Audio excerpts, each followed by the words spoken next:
Although I didn't put my nature music on. I just did the font so I know I'm like, yeah! You're in.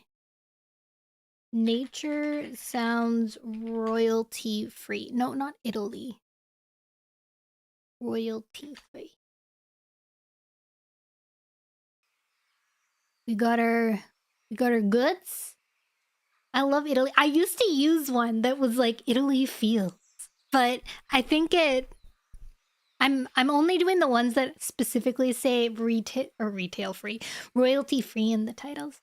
I didn't even know it was Wednesday. It's a weird week, isn't it? Hello everyone! Welcome in. Actually, yesterday I'm sad because I couldn't stream yesterday when the whole big release happened. And also yesterday was my affiliate anniversary. Happy Pride Month! So it was like a slightly planned thing that I was gonna have my merch release on my affiliate anniversary, but here they've shipped already. Oh my god! I haven't even ordered any yet. What type of pants does a ghost hunter wear?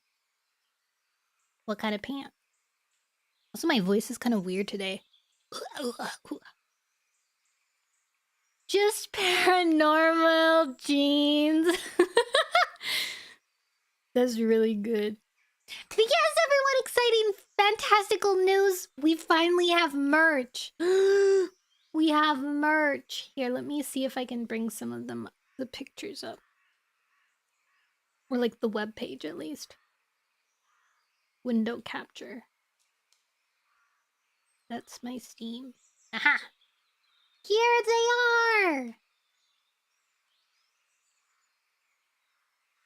We have merch now! Da-na-na-na-na-na-na-na-na. We have a Nono Sandy, which was, as the OGs remember, used to be my starting screen for years. Now it's a cute little stand.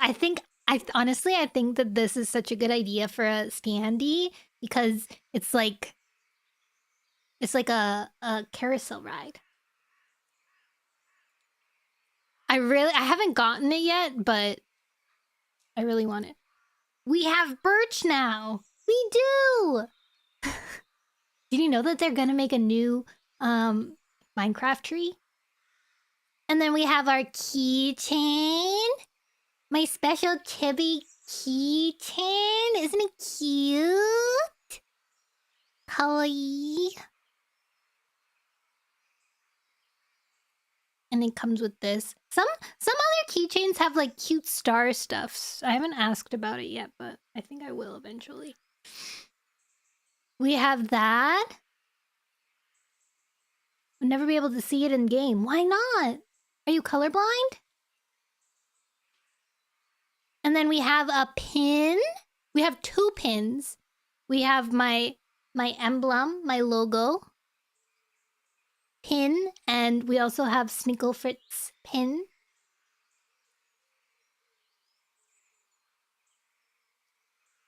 Everything but the standee. And then we have 2 stickers, and here's the good one. This one's really good. The sticker sheet.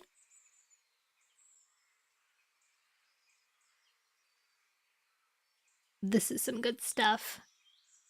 I want to get it and then stick them on my no pins, yeah.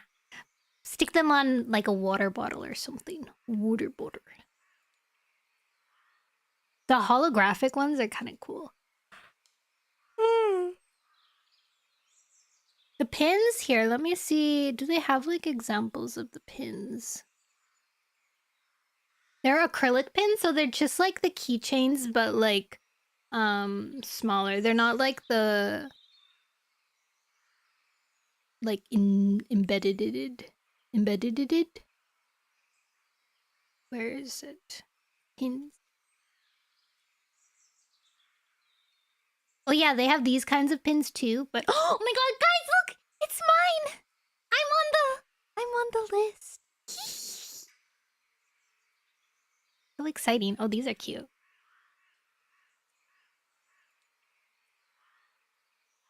Pencil! That's cute. Pin, pin, pin. Ooh, sneak. But I don't see the one I'm looking for. The pins are quite expensive.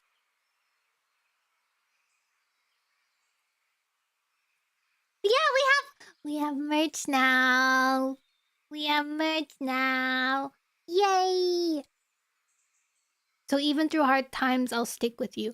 That's a good idea. I should get like, I want to get next. They have plush blankets.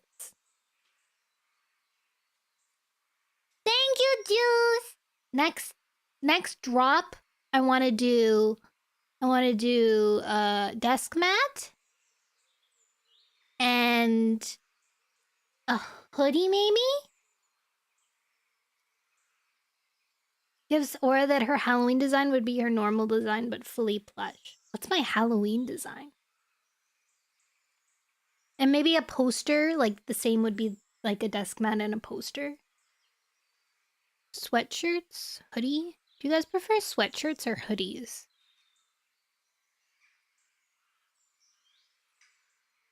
Yes, yes. Yes, yes. A tote bag too would be cute.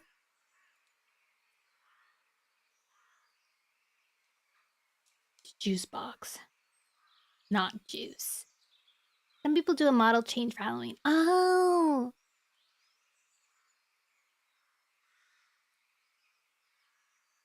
Full plushie. That'd be cute. Anyways, that's the exciting good stuff. I'm really happy they contacted me. They contacted me to ask if I was interested in maybe partnering with them. They're like merch for the little guy. So I'm happy that they reached out and then accepted me. And then like did it so fast. This is like within, I think maybe it was like a month. Like maybe we started working on it a month ago. So really, really quick. And they're working on doing like plushies too in the future, but I think I might work with Dunn found this site for plushies, and there's like plush keychains, and I really want to do the Snickle Fritz keychain that we have. Where is it? I'll find it for you. Oops. Oops. Image. Okay.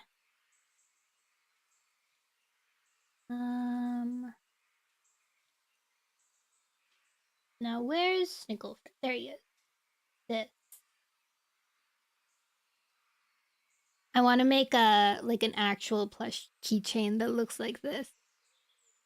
It'd be so cute though, wouldn't it? Oh my god, I want it so bad.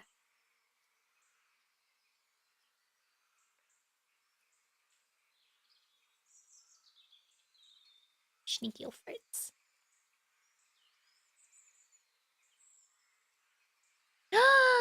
Unplugged! Hi! You're a ghost now, boo! Ah! That's one of the things I want, and then I also want to make Pop Cub plushies, and then I want to make, I guess, a me plushie, but that one's like not as important. Maybe if it was like a chibi me, one that you can like squeeze, you know, like you grab the body and then their head's like the only thing sticking out. And maybe I'll get like one of those kinds of plushies. I love plushies, me too. Me too, guys. And what else? Celebration! Yesterday was my affiliate anniversary! I don't know how many years it's been now. 4? 5? I don't know. You finally got your Leap Blizzard plushie! Wow, you were supposed to get it for Christmas? Holy. That took a while, huh?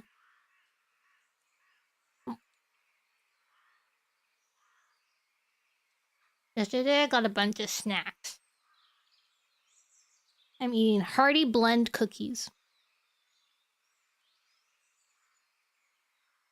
New book?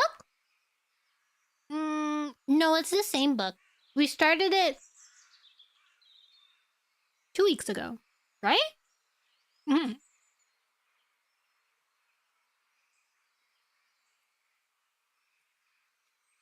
I just changed the title format.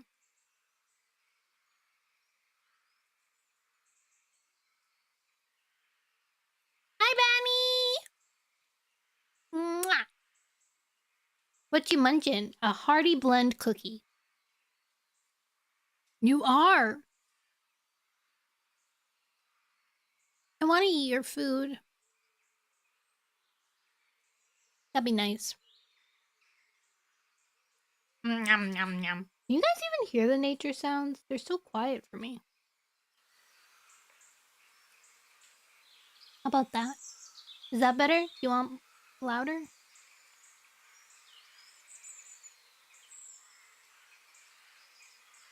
What did you eat today? Well, yeah, also guys, I've gotten an in the library. So I'm part of this like Friends of the Library volunteer group thing. And we just kind of like help the library when they need it and do fundraisers for the library and stuff. But I joined so I could infiltrate and gather information. You made your wife mad? Why? So I found out I'm getting to know the ropes. I'm meeting the people. I'm asking the questions. And then I asked one of the librarians about how to like get into library stuff, and she recommended I take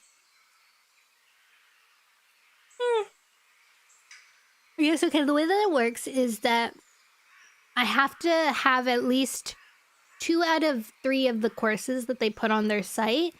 I have to have done those 2 courses, and then I have to go through the library actual program, but the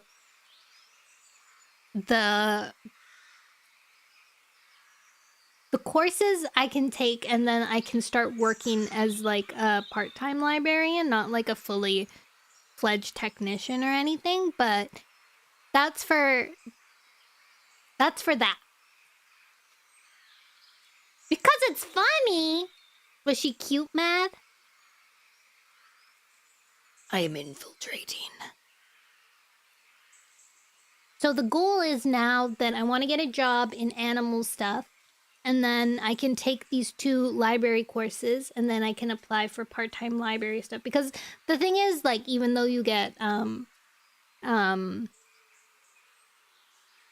even if you get hired for the part-time library stuff with those 2 courses that you've taken, it's like on call, so it's not necessarily like reliable or anything. So then I'll do that, and then I can still be working. I'll have like 3 jobs if you count streaming, where I'll do the animal stuff, and then I can have the part-time librarian stuff, and then I can have streaming, and then at the same time continue the library program course. She gave me that look. Why don't you stream for animals in a library? You're so right. Why don't I work with animals and I stream while I'm working with the animals? Like they're in the background?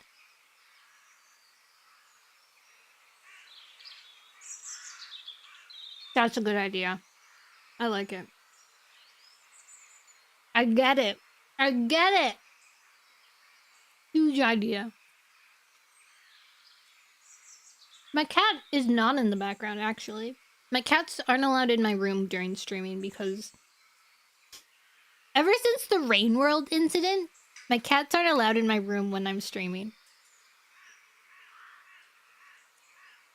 Hi, Unplugged! Happy food!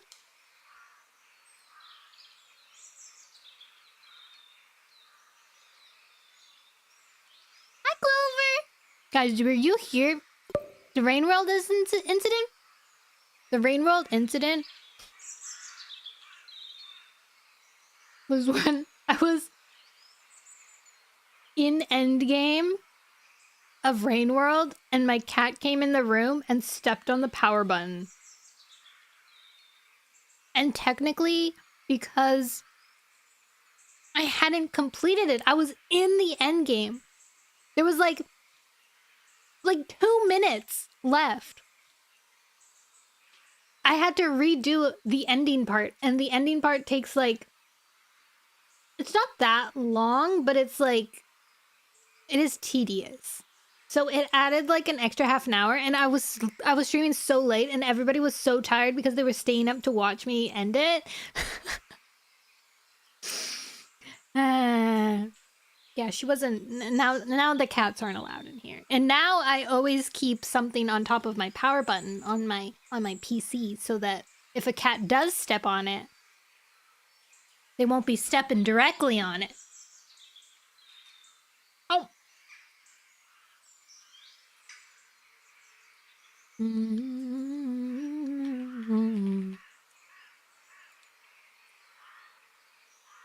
Yeah, those are the days. I'm chomping. I'm munching. I'm crunching.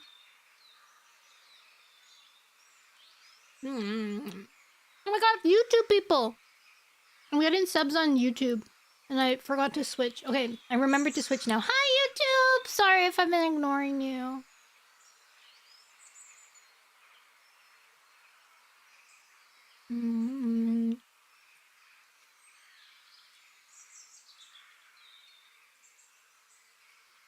Munchy, munchy. I should do a stream. If I ever get into like ASMR, which I probably won't, but if I ever do, I think the only thing I would do is like eat. Which is like so gross. I hate listening to people eat. But some people do.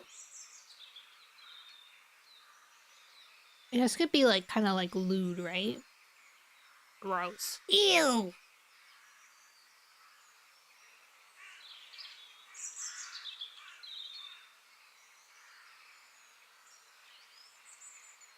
You did censor.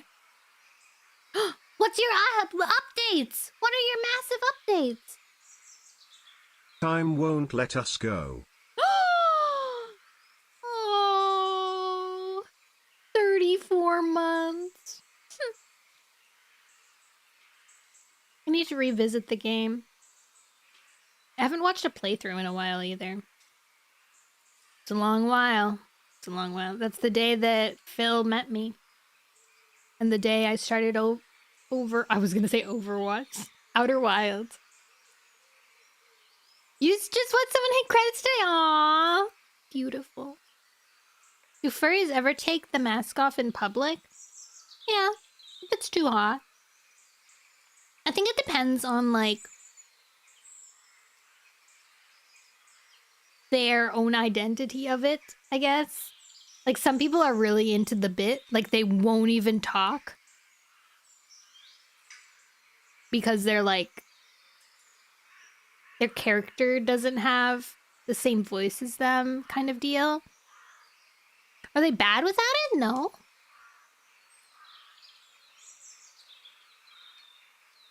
Mommy e-girl. Are you like a sugar mommy? Yes? Nice. I can be yours? Please be my sugar mommy. What do people want in return?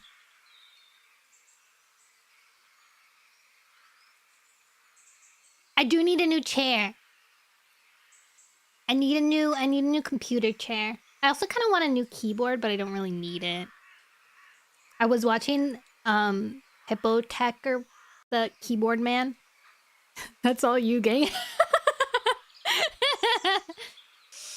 I was watching Hippotech, and he was doing like this keyboard thing. Hi, Darknia. And it's like a combo of different, like the like PCB and then the like case, and then the switches. And I was tempted to buy it, but then I didn't. Thank you for the King. Did I have a haircut? No. My hair's always been this long. But then I didn't get it yet. And then, but I've been like humming and hawing, like maybe I should get it and like do a hand cam with like gloves on or something. There's downsides for being a sugar mommy? Okay, tell me what they are. I guess there's pros and cons for everything, huh?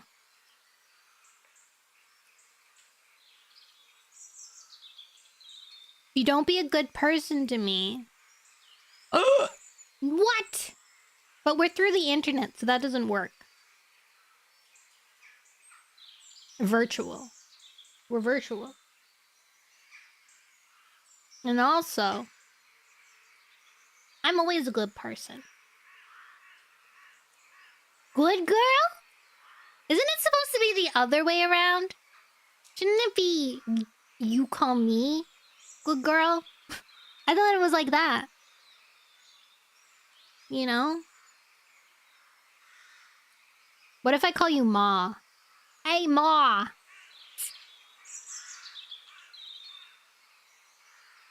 Wait, what else did I need to update you from? Oh, so the high tea party. So I had a high tea party today that I was helping with the library with, and it was like a bunch of seniors, and they were singing cute songs and stuff, and it was pretty nice. But then at the end, when I was cleaning up, I was pushing chairs, and then I smashed my knuckles between the chairs and the door, and I got sore knuckles now, and I have to go and file an incident report with the librarian, like my future boss, because we're manifesting. My future boss had to write an incident report about me smushing my hand against the door and chairs. So.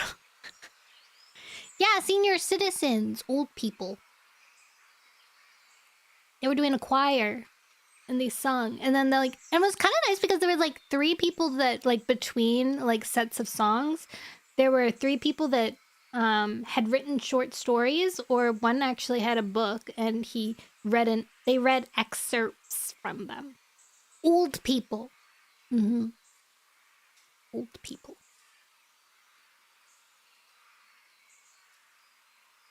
So that's how my day went, and then I came home and immediately started streaming.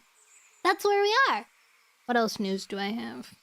We got merch. We got affiliate anniversary.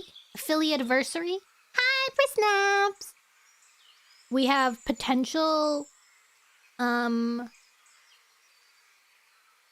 need to figure out how to do a hand cam stream. I think that's really important because I really want to do the baby food thing, and then if I do the keyboard put together thing, that's another thing that I could do. But I don't know how to set up like a camera to do that. I gotta get an overhead mount. The baby food stream is always gonna happen.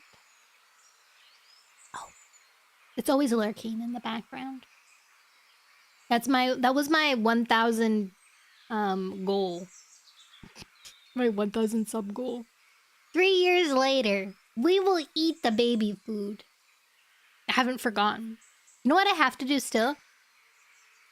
I have to do a lot. I still have to do a lot that was on that list, but one of the things on that list was reading creepypastas. And I feel like I should do that around Halloween or something, but I need to actually find creepypasta stories. Like, how do you find them? And also, Dun and Seren have been nagging me to do like react stuff. Hello, Sila! I love your little icon. It's so cute. Is it Celia or Sila? Read the OG Sonic EXE. It's terrible. I heard it was terrible. But yeah, Dan and Surin have been trying to convince me to do React stuff on YouTube, to like push views and stuff and make some like income off of it. Pause up. But I don't have anything to react to, so I was thinking I would read like best of Redditor things, because then I'm reading, and then I know that those do like really well. So I might do a stream. Ciela? Ciela? Ciela? Ciela? Ciela? Ciela? Is that it? I used to live off those Reddit. I still do. During work, I listen to them. Yeah! Ciela! So we might have to... I might do a stream where I'm reading Reddit stories. And you guys can, like, pitch in your thoughts. Let's switch to D&D short stories about someone being a problem. Oh, my sugar Everybody's stickers are shipping. Joey came in and said that his was shipped too. Did I tell you guys the other day, when I wasn't streaming, I got a packet? Like, so I was playing Deadlock, okay, and I got a package. The package phone called me. The mail person who was delivering the package phoned me to be let inside, and I was like, oh yeah, I'll come up front. And he's like, oh, buzz me in. And I was like, I'll come up front, but I'll also try to buzz you in. And so I buzzed him in, and then I paused my Deadlock game, and everyone was like, no. And I was like, I have a little worry. And then I left, and then I ran outside, and there wasn't anyone there. There was like someone getting in a car, and I thought that maybe that might have been them. And I was like, oh, okay, so he must have came in and delivered the package in my postal box. And so I checked my post box, and by that time the guy's driven away, and there's nothing there. He hasn't given me anything, and there's nothing like sitting anywhere either. And I'm like, what? So this guy like gave up or something. I don't know what he did, but he didn't deliver my package, and I still haven't gotten like the tracking stuff still says that it hasn't been delivered too. It's like, oh yeah, we're gonna try the next day. But I haven't... Since then, nobody's come to deliver it again. So I'm kind of suspicious. Also, I was so mad. That made me so mad. I've never been that mad. Well, I've probably been that mad before, but I haven't been that mad in recent times. I was so enraged. Like, I felt it in my chest and in my belly. And I couldn't understand how people can live like that. Like, how do you live with that much anger inside your body? It was so much. I felt like I had to run a mile because I was so huffy puffy. And then I smashed some mashed potatoes to let my anger get out. And they were good mashed potatoes. They were actually powdered mashed potatoes. Did you know those exist? They're like powdered mashed potatoes, and you add boiling water, and then they like puff up. But you gotta mix them really, really intensely. It's like a science experiment. I love your theme park model. Thank you! I'm a grand marshal. But I never thought of having a theme park specific. Because usually it's like carnival, but I like that.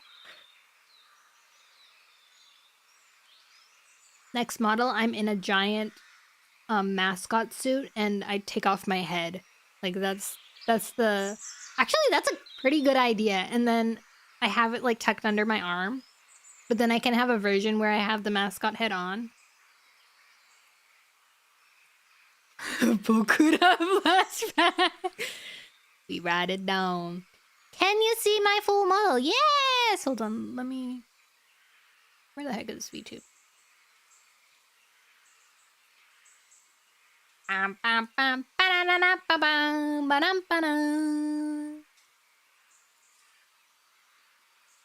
Here, we'll do like slow-mo too. Gotta shoot kind of early today. Bye, Caddy! I really, really love my heels. You can't see the heel part, but I love these shoes. And then here are my knees. And my thighs. And my little blah blah blah blah. Puffy. I have some bows. And my little creature guy here. And then the top part. And my hands. And I can make faces too, but my Steam Deck isn't working for some reason, so we can't see it.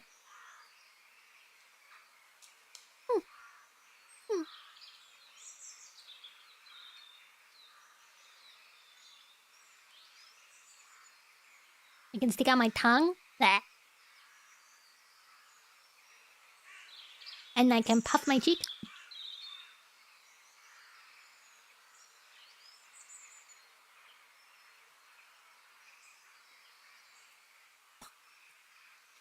I love the fluffiness too. My hair physics are really nice. And my ear physics.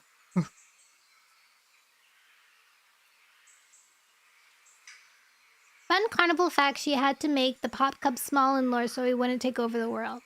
Yeah, you guys are still small. You guys are still the size of my palm. Like little potatoes. Potato-sized.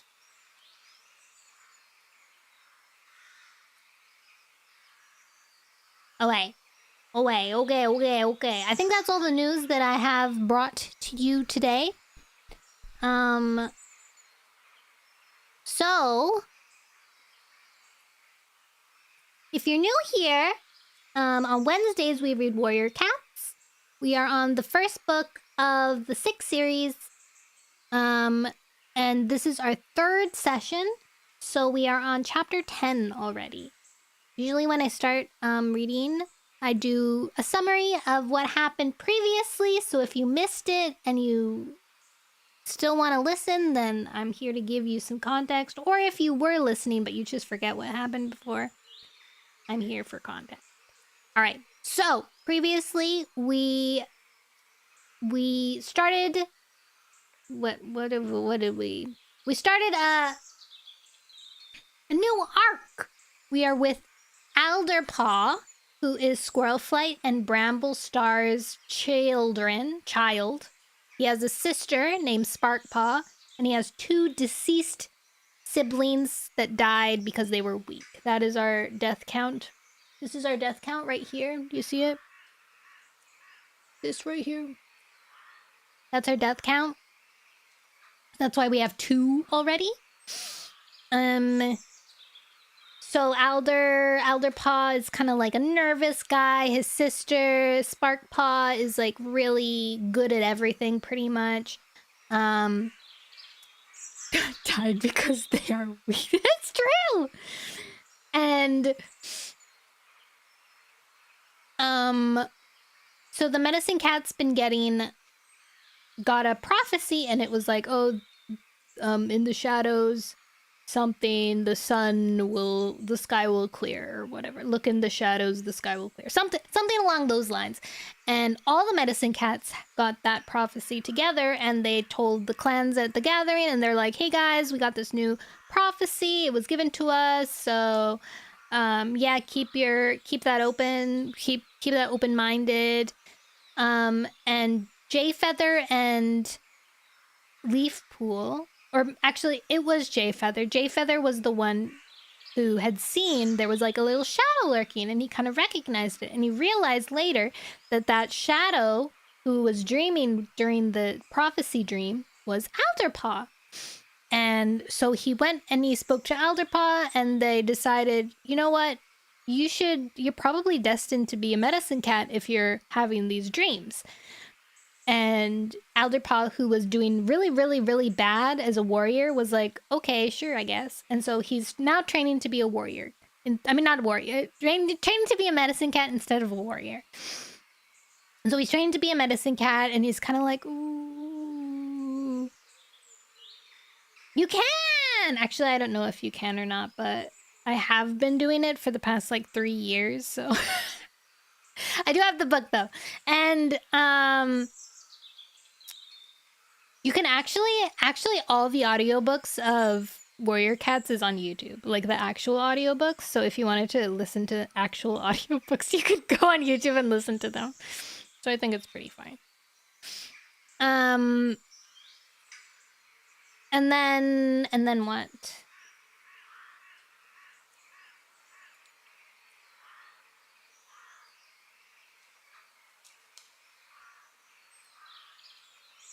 Right, so he's a medicine cat.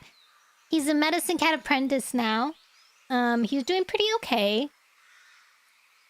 And then they go to the moon pool, and Firestar, who's dead now, Firestar visits Alderpaw, and he's like, yeah, so look in this pool, check it out. And then Alderpaw was looking in the pool, and he was like, this is weird, what's this about? And Firestar was like, can't tell you that, buddy. And so later he tells Sandstorm, who's an elder, and Sandstorm's like, oh my god, that sounds like Sky Clan, the cats that you're talking about. And he was like, oh, Sky Clan, I don't know what that is. And then apparently they find out about the lore of Sky Clan, which was the 5th clan of the forest. And what happened was, back in the day, there were 5 clans, and then the humans took over that area. They kind of like bulldozed it down to make houses, and the Sky Clan cats tried to ask for help, and all the other cats shunned them, and so they ran away, and then eventually they dispersed and they no longer existed. And Firestar got a quest called Firestar's Quest, where he had to go and wrangle up more cats to reform Sky Clan, except they're like really far away. They're not they weren't in the forest. They were just like a random clan of cats that went by the warrior code, like offhand. I've read the Super Edition. I remember the Super Edition. Everybody else doesn't. And so that happened, and then so Sandstorm's like, yeah, you should tell them. That's pretty important. And so Alderpaw went to the others and was like, yeah, so I had this dream at the moon pool, and Sandstorm said she recognized the descriptions I gave her, so we think that Sky Clan's like in trouble. And they're like, oh dang, okay, let me go talk to Firestar. And so they went to talk to Firestar, and Firestar and them, oh no, sorry, Firestar's dead, sorry. They went to go talk to Bramblestar. Bramblestar was like, oh dang, okay, I guess you probably have to go on this quest to save Sky Clan or whatever. And Alderpaw's like, wait, really? And then he's like, yep, you're gonna go, and we'll send Sandstorm, because Sandstorm's gonna threaten me if I don't let her go, and then your sister and your mentor, your sister's mentor and ex-mentor. And so they just finished going off on their quest. Hi, Warlock! They just started the quest. They've traveled. They've finally exited the lake territory area, and that's where we stopped last time. Alderpaw, I think, was he falling asleep, or no? He was eating, and he's been feeling like somebody's watching him. That was the last sentence he said. It's weird. I just have the feeling that we're being watched. Here's my guesstimation. So if all the clans received this prophecy, it only makes sense that the other clans are going to get involved as well. You know? Like, why wouldn't they get involved as well? Why wouldn't they come on this quest too? That's my thought process. But their thought process is that they didn't know Sky Clan existed. Technically, the only living cats that know Sky Clan exists is Bramble, Star, Sandstorm, who's on the quest, and Alderpaw now, who had the dream. From what we know. So it's kind of weird. Kind of weird. And that's where we are. I have a Coca-Cola. I'm going to take a sip of my Coca-Cola. And then we can start reading.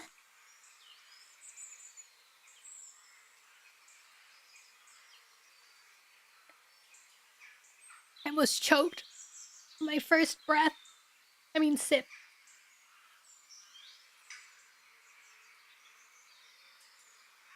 My voice is kind of weird today. I don't know why. It might be allergies.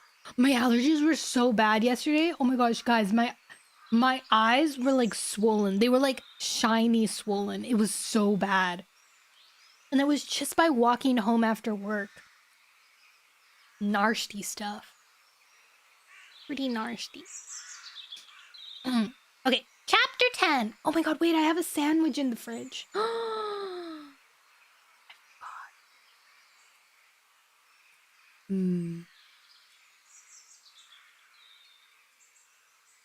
Okay, I'll eat the sandwich later. That's why you take Benadryl, because you can't feel allergies while asleep. The allergy medicine doesn't make me fall asleep. I'm like the opposite of things that should make me fall asleep don't make me fall asleep. Benadryl, though, I do need Benadryl. I do need to take Benadryl because it's the hard stuff. It really works.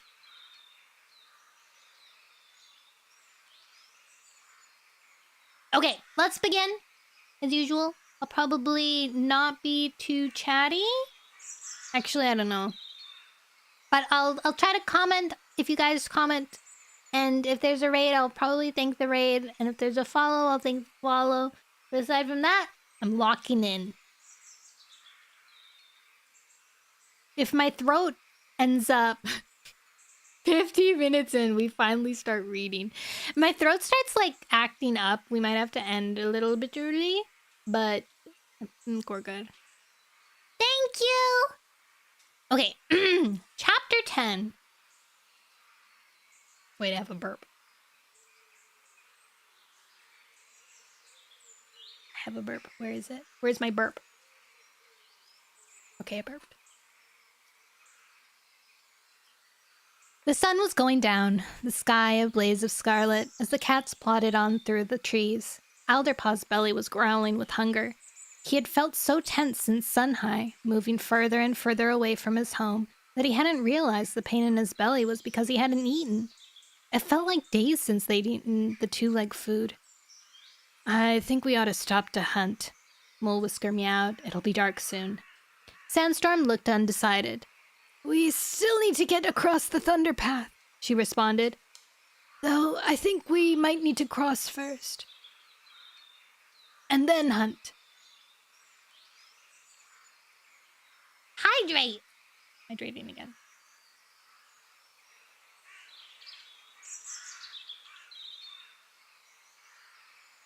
Alderpaw noticed for the first time an acrid tang in the air, and a distant rumbling sound that he would have thought was thunder, except the sky was clear. The scent reminded him of the monster that had swallowed the two legs, and he realized that it must be coming from the Thunder Path. But I'm starving, Sparkpaw protested to Sandstorm. Please, can we hunt first? Sandstorm twitched her whiskers. Okay, she agreed at last. I'm hungry myself, I admit it. Let me zoom into my face a little more. That's better.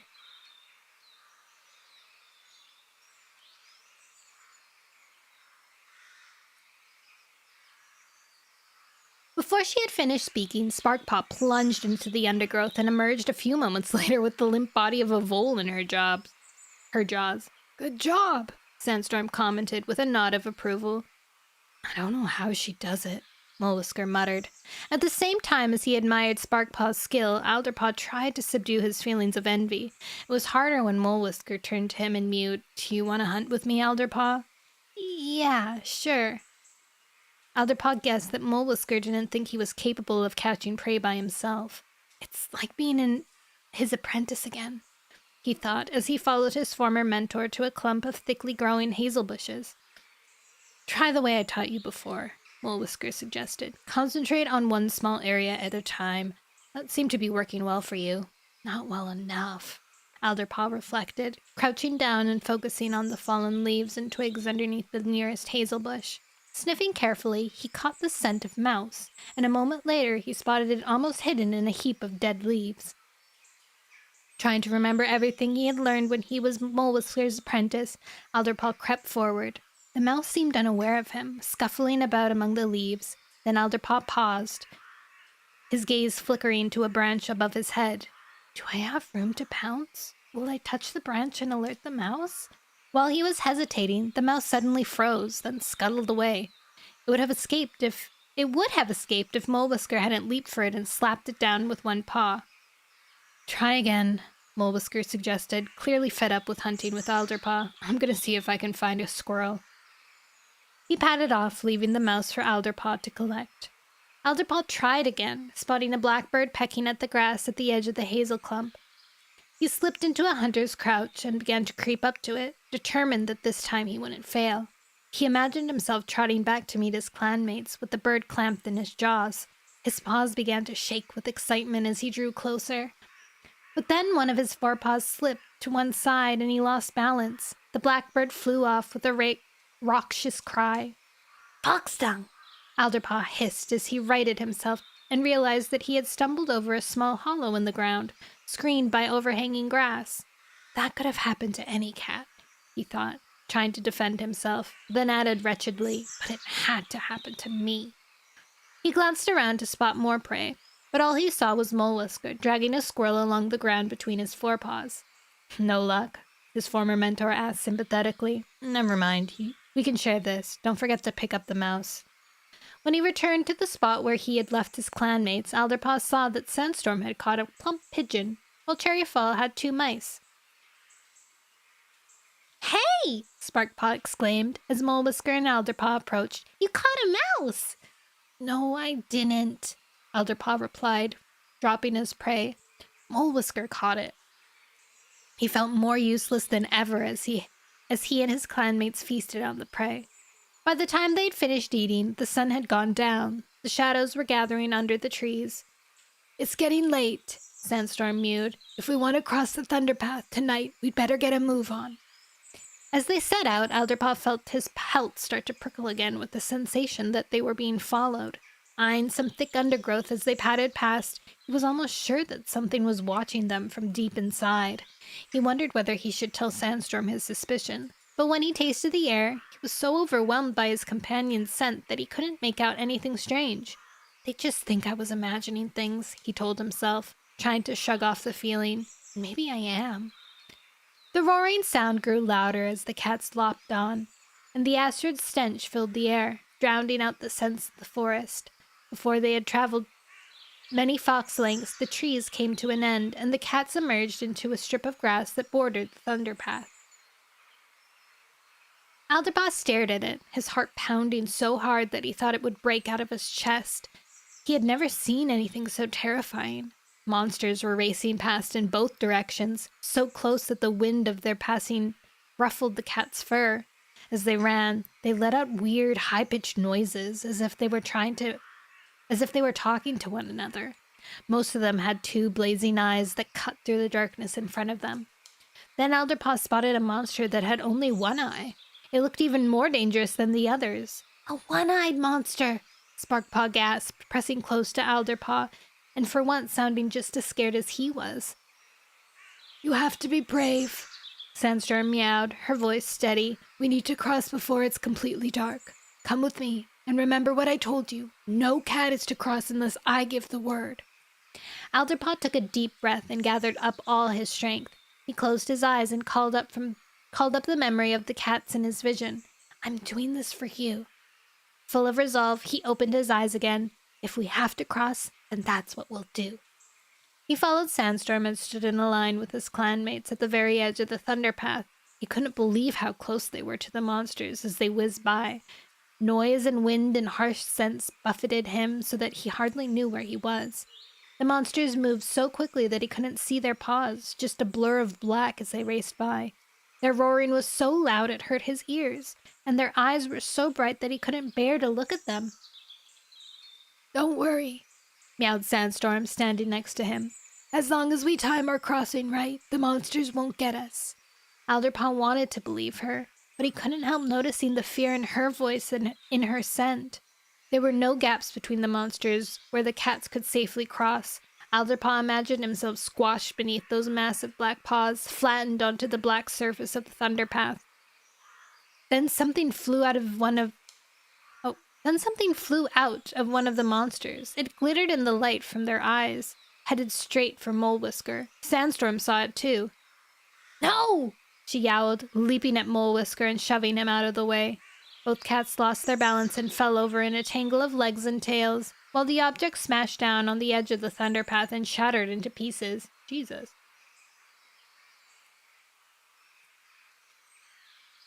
"Thanks," Mole Whisker panted, scrambling to his paws. "Sandstorm, you probably just saved my—" He broke off as another object appeared from another monster, a dark shape hurling through the air. "Run!" Sandstorm yelled. "Back into the trees!" No cat waited to find out what the second object was.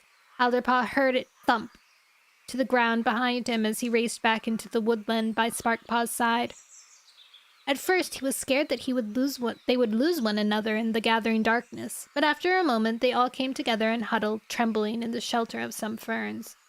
"That does it!" Sandstorm's voice was shaking. "I'm not trying to cross in the dark, not with monsters throwing things at us. We'll make camp here and cross in the morning." Alderpaw felt a vast wave of relief that he didn't have to go back and face the monsters with their glowing eyes. He tried to squash down the niggling anxiety that he felt when he thought about making the crossing on the following day. Every cat was too exhausted to think of making real nests. They crawled more deeply into the patch of ferns and curled up close together.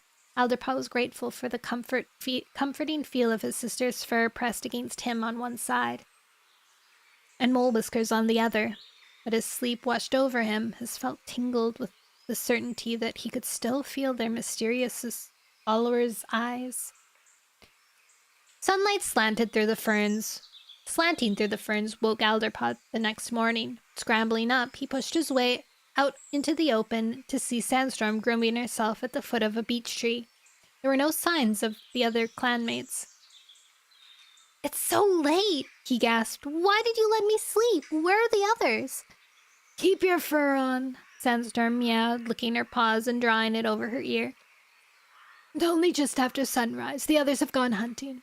As she spoke, the fern fronds waved and Cherryfall emerged, carrying a squirrel. Mole Whisker and Sparkpaw followed her, each with a vole. "Great catch," Sandstorm commented. "Let's eat and be on our way." It was comforting to have a full belly when he followed his clanmates to the edge of the trees and reached the thunder path once more. He was still scared as he crouched at the edge of the hard black path, his fur buffeted as the monsters roared past, but it wasn't quite as terrifying as the night before. "At least we can see the monsters properly, not just their blazing eyes." Sandstorm stood in the middle of their line, her head turning to and fro as she waited for a gap between the monsters. "When I say run," she mewed, "then run as if the whole of ShadowClan were after you, and don't stop until you get to the other side."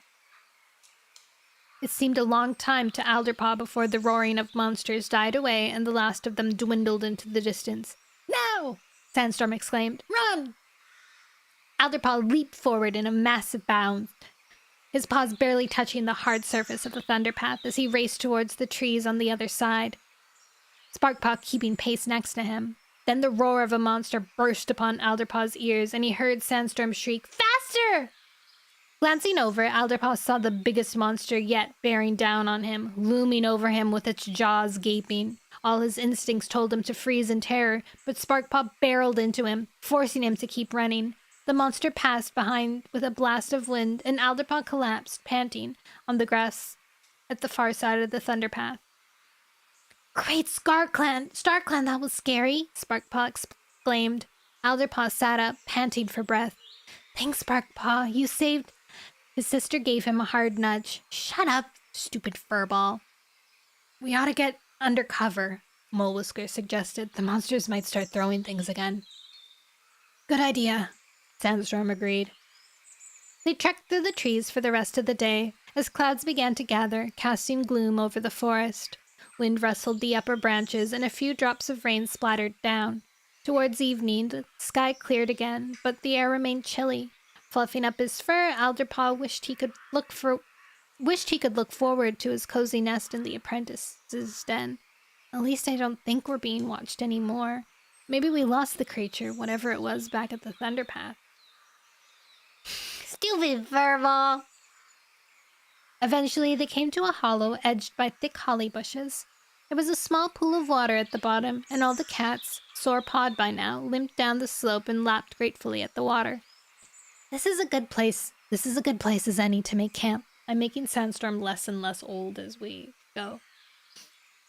Alderpaw, you and I will collect bedding, while the rest of you hunt. Alderpaw felt a pang of regret that he would never be chosen to join the hunters, but quickly set to work collecting leaves, moss, and ferns to make a nest for his clanmates to share in the shelter of a bush. It was ready, soft, and comfortable by the time the moon had risen and the others returned with a couple of thrushes and several shrews. Good night, Sparkpaw yawned when she had gulped down her share of the prey. Maybe we'll find the shadowy thing tomorrow. Oh no, Sandstorm responded sleepily. There's a long way to go yet. He was almost asleep when he heard the crunching of leaves coming up from somewhere among the bushes. He sat up, instantly alert, to see that Sandstorm had heard it too, while the other 3 cats were still struggling to their paws. As the crunching sound continued, Alderpaw thought that he could distinguish paw steps. Sandstorm signaled with her tail for the others to stay where they were. I'll check it out, she whispered. As cautiously as if she were stalking a mouse, Sandstorm crept out of the nest and headed towards the bushes. She had almost reached them when the night air was split by a ferocious growl. A strong reek flooded over Alderpaw, and he let out a yowl of fear as a shape hurled out of the bushes and lunged at Sandstorm. Alderpaw caught the flash of teeth and claws, the gleam of malignant eyes. Oh no! Sparkpaw wailed. I think that's a fox! Whoop. Ruh-oh, Raggy! Chapter 11. Aw, there's like a little banner on top of the chapters this time, and this cat is like loafing with his little tail and his happy little face.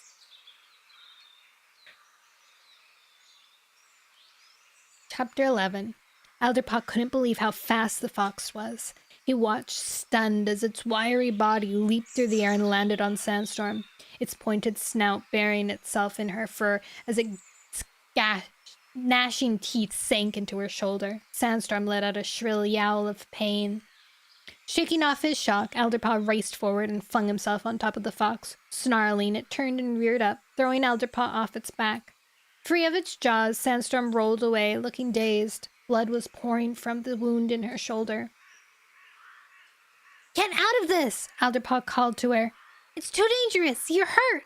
Sandstorm hesitated, sliding out her claws, then reluctantly started dragging herself off to one side. Alderpaw darted towards the fox again, scoring his claws down its side, then leaping back out of range as it snapped at him. Where are the others? He thought. He gazed around, and his heart pounded even harder as he saw a second fox attacking his other clanmates, who were defending themselves desperately. They won't be able to help me, Alderpaw realized, his terror mounting. The night air was full of snarls and yowling and the reek of blood. Alderpaw's fox swiped at his face, and he barely managed to duck in time to avoid the blow. The fox lunged at him again. Leaping backwards, Alderpaw crashed into something hard, and he realized that he was trapped against a tree of a trunk. A trunk of a tree, sorry. A tree of a trunk.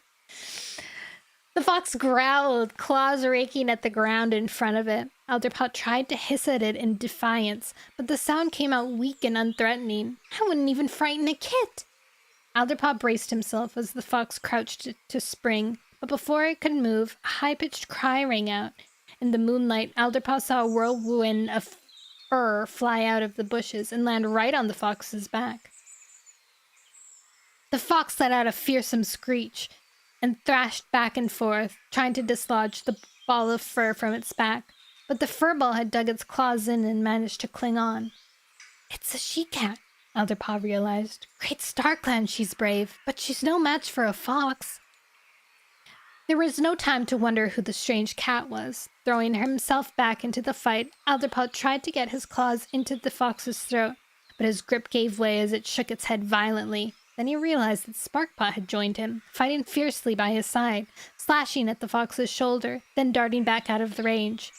"Swipe at its eyes!" the cat on the fox's back called out. "Go for its hind legs!"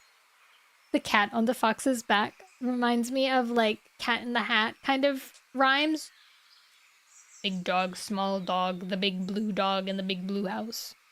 The cat on the fox's back kind of thing. The strange cat's voice sounded oddly familiar to Alderpaw, but he had no time to think about that, and in the fitful moonlight he couldn't see her clearly. "Whatever you do, don't let go!" Sparkpaw gasped to her. "I wasn't planning to!" The strange cat raked her claws along the fox's back. You think it's Needlepaw? While Alderpaw and Sparkpaw kept on attacking from the side, trying to throw the fox off balance. At last the creature screeched and with a massive shake, hurled the strange cat off. She went sprawling in a patch of ferns. Alderpaw dashed between her and the fox, ready to defend her, but the fox had clearly had enough. It turned tail and ran, while Cherryfall and Mole Whisker drove the second fox after it. "Hi, Sizzle!" Ribs. I haven't had a good rib in a while. I have to go to a rib fest. I need to. For a few heartbeats, all the cats stood still, their chests heaving as they fought for breath. Sandstorm was the first to speak. "Is every cat okay?" "I'm fine," Alderpaw responded. I banged my shoulder on the ground," Mole Whisker mewed. "I think it'll be stiff tomorrow, but it's not serious." "I've just lost a bit of fur," Cherryfall added. Alderpaw began sniffing Sparkpaw all over to make sure she was unhurt, though she wriggled under his questing nose. "Honestly, Alderpaw, I'm fine." "So am I." The voice of the strange cat came from behind Alderpaw, and he turned to see her emerging from the clump of ferns where she had fallen. "Thanks for your help," he meowed, and the other cats joined in a chorus of agreement. "I think the fox would have gotten me if it weren't for..." Just then, the moon came out from behind a cloud, and Alderpaw got a good look at the strange cat for the first time. "Needlepaw!" he gasped. "Ha! Knew it!" I knew it was going to be Needlepaw. Do you know why I knew? Because why would they introduce Needlepaw 3 times, or maybe 2 times, really quickly in the beginning of the book? No reason. No reason except that she was going to be big.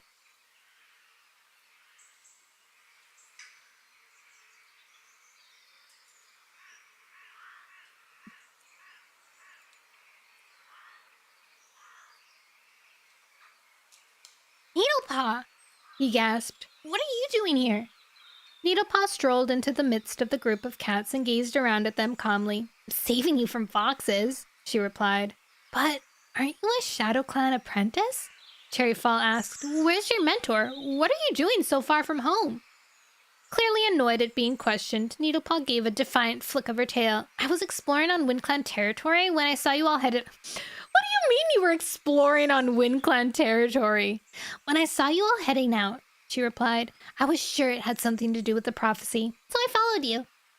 "You're not supposed to be wandering around without your mentor," Sandstorm scolded her. Her voice was tight with pain from her wound, and Alderpaw knew she needed rest and treatment, not an argument with this ShadowClan cat. "And you're not supposed to be exploring on WindClan territory." "I wasn't hunting," Needlepaw retorted, "and Her voice faded to silence at Sandstorm's green glare.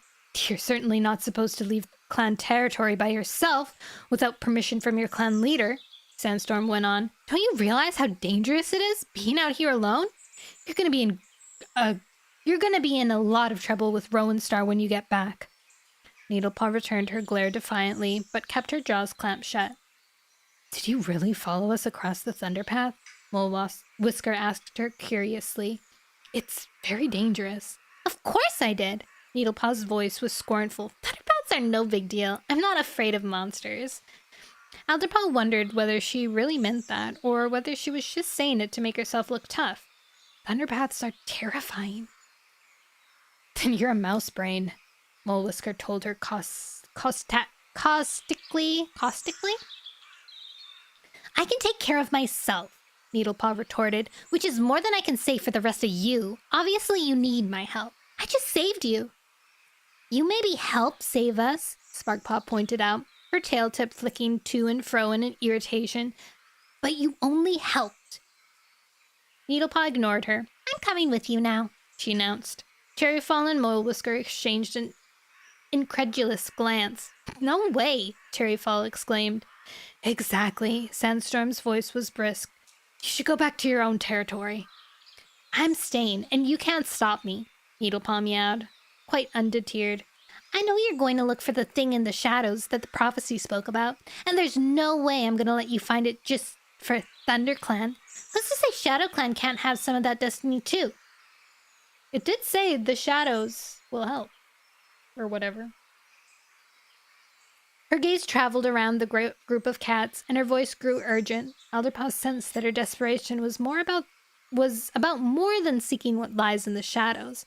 If I can do anything to help this clear sky for my clan, then I have to do it. Alderpaw felt a pang of sympathy for Needlepaw. If I were in her place, I'd want to make sure the sky cleared for ThunderClan too. But he was taken aback when Needlepaw swung around and spoke directly to him. Alderpaw, you're a medicine cat. You know about this stuff. What do you think? Her voice softened into a persuasive purr. Please let me come. Alderpaw felt good to be asked, to know he had this cat's respect.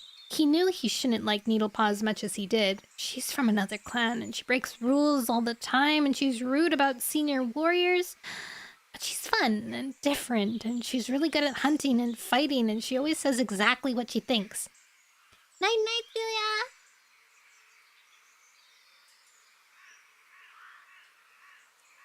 Julia. I don't know, he stammered uncomfortably. I'm not sure This is Alderpaw's quest, Sandstorm broke in, to Alderpaw's relief. But even so, he cannot make this decision alone. We must discuss it in private, she finished with a stern glare at Needlepaw. Sure, Needlepaw mewed, pausing before she gave one paw a nonchalant lick. She's not really casual about this, Alderpaw realized. She'd never admit it, but she's worried about what we'll decide. The ThunderClan cats padded off into the shelter of a clump of trees at the edge of the hollow. Alderpaw noticed that Sandstorm was limping, and the wound in her shoulder was still bleeding. Are you okay, Sandstorm? He asked. I ought to take a look at that wound. I'll be fine, Sandstorm responded with a dismissive twitch of her whiskers. But Alderpaw wasn't satisfied. Give the wound a good lick to clean it, he told Sandstorm as soon as they were settled under the trees. Sparkpaw, find me some cobweb. Ooh, bossy medicine cat, Sparkpaw exclaimed. Have you been taking politeness lessons from Jayfeather? But she started sniffing around the undergrowth and soon came back with a paw full of cobweb. By this time, Sandstorm had cleaned her wound. Alderpaw examined it thoroughly, glad to see that the bleeding had slowed to a trickle. This is all very well, Sandstorm meowed as Alderpaw fixed the cobweb in place. But what are we going to do about Needlepaw? I don't like the thought of her tagging along with us, but she's too young to be out on her own, and we can't just send her back on her own. Back to her own territory without any cat to look after her. It's not safe. I think you're right, Cherryfall agreed. Mole Whisker lashed his tail angrily. The nosy little cat got herself into this mess, he growled, and she should get herself out of it. Gee, ShadowClan apprentices are not our problem. Well, Alderpaw began, feeling shy about contradicting a senior warrior. Her nosiness did come in handy when the foxes attacked us. Mole Whisker grunted. I suppose so. We would have fought off the foxes eventually, Sparkpaw meowed. We don't need Needlepaw. This is getting us nowhere, Sandstorm sighed. Alderpaw, Needlepaw was right about one thing. It's your quest. What do you think? I don't agree with Mole Whisker and Sparkpaw, Alderpaw admitted, even though he was reluctant to go against his former mentor and his sister. I think Needlepaw should come with us. I think if we try to send her back, he added, she's just going to ignore us and follow us anyways. Maybe. Mole Whisker snorted. But that's no reason to welcome her. Okay, Sandstorm mewed. Since we can't agree, I'll make the final decision. Needlepaw will come with us. Sparkpaw and Mole Whisker exchanged disappointed looks. Fine! Sparkpaw snapped. But there's no way we're telling her what this quest is really about, right? Alderpaw couldn't meet his littermate's gaze. Even my own clanmates don't know what the quest is really about. Sandstorm caught his eye. No, we won't tell her that, she murmured. Raising to their paws, the ThunderClan cats padded back into the hollow to tell Needlepaw their decision. On the way, Alderpaw could hear Cherryfall and Mole Whisker muttering just behind him. That cat is going to be in a lot of trouble when she gets back into her own territory, Mole Whisker grumbled. But that's not our problem, Cherryfall responded. It's hers. While they were away, Needlepaw had obviously been grooming herself, and her sleek silver pelt shone in the growing light of dawn. Alderpaw, still covered in dust and bits of debris from the fox fight, felt very scruffy by contrast. We've decided to let you join us, Sandstorm announced. Needlepaw raised one paw and examined her claws. Well, of course you have, she mewed coolly. It's not like you could stop me anyways. Alderpaw's pelt prickled with irritation at her rudeness, and yet he sensed that Needlepaw was much happier than she prepared to admit. There's something sort of lonely about her, he thought. She's like one of those like popular cats, or like those quote-unquote popular... Why did I say popular cats? She's one of those quote-unquote popular people, kids, girls that like, you know, like are like rude and sassy and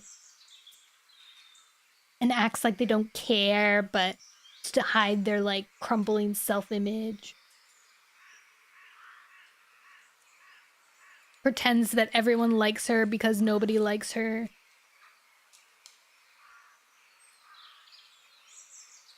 As the sky began to flush red where the sun would rise, Alderpaw saw Needlepaw's face more clearly, and he thought he could see in her eyes how pleased she was to be included.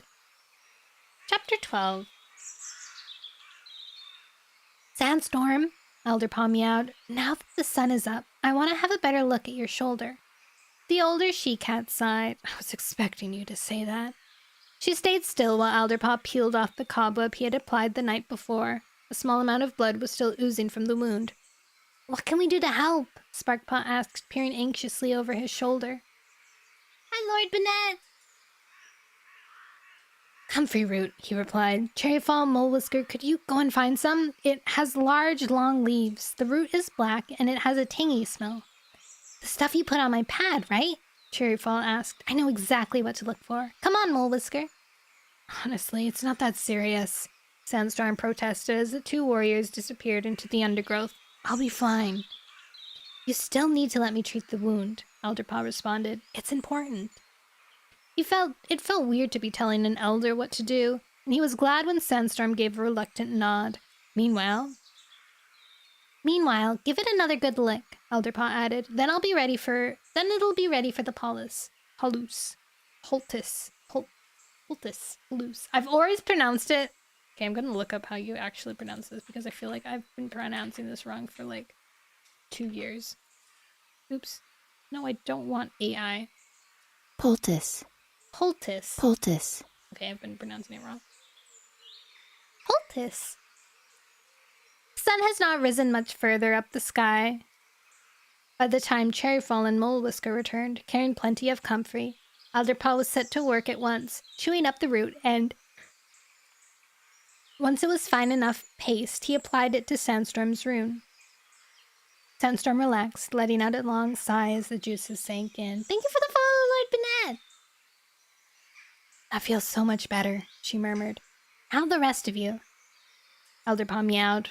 We're fine, honestly, Sparkpaw protested. You're fine when I say you are, Alderpaw retorted, remembering what Jayfeather liked to say to cats who didn't want to be fussed over. So cute. How he's getting like Jayfeather's mannerisms. Leafpool was so sweet, and then they're getting Jayfeather so snippy. Hi, Clover. Happy lurking. What did you miss? 3 chapters. We also haven't been live for 1 hour and 30 minutes, Goofy.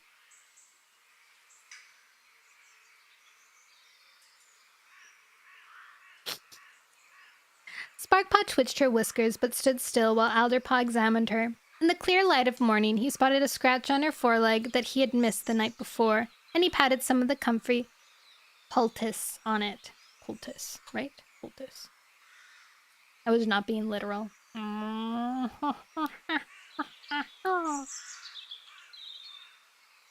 Thanks, that's great, Sparkpaw mewed. Hey, do you know your ear's been bleeding?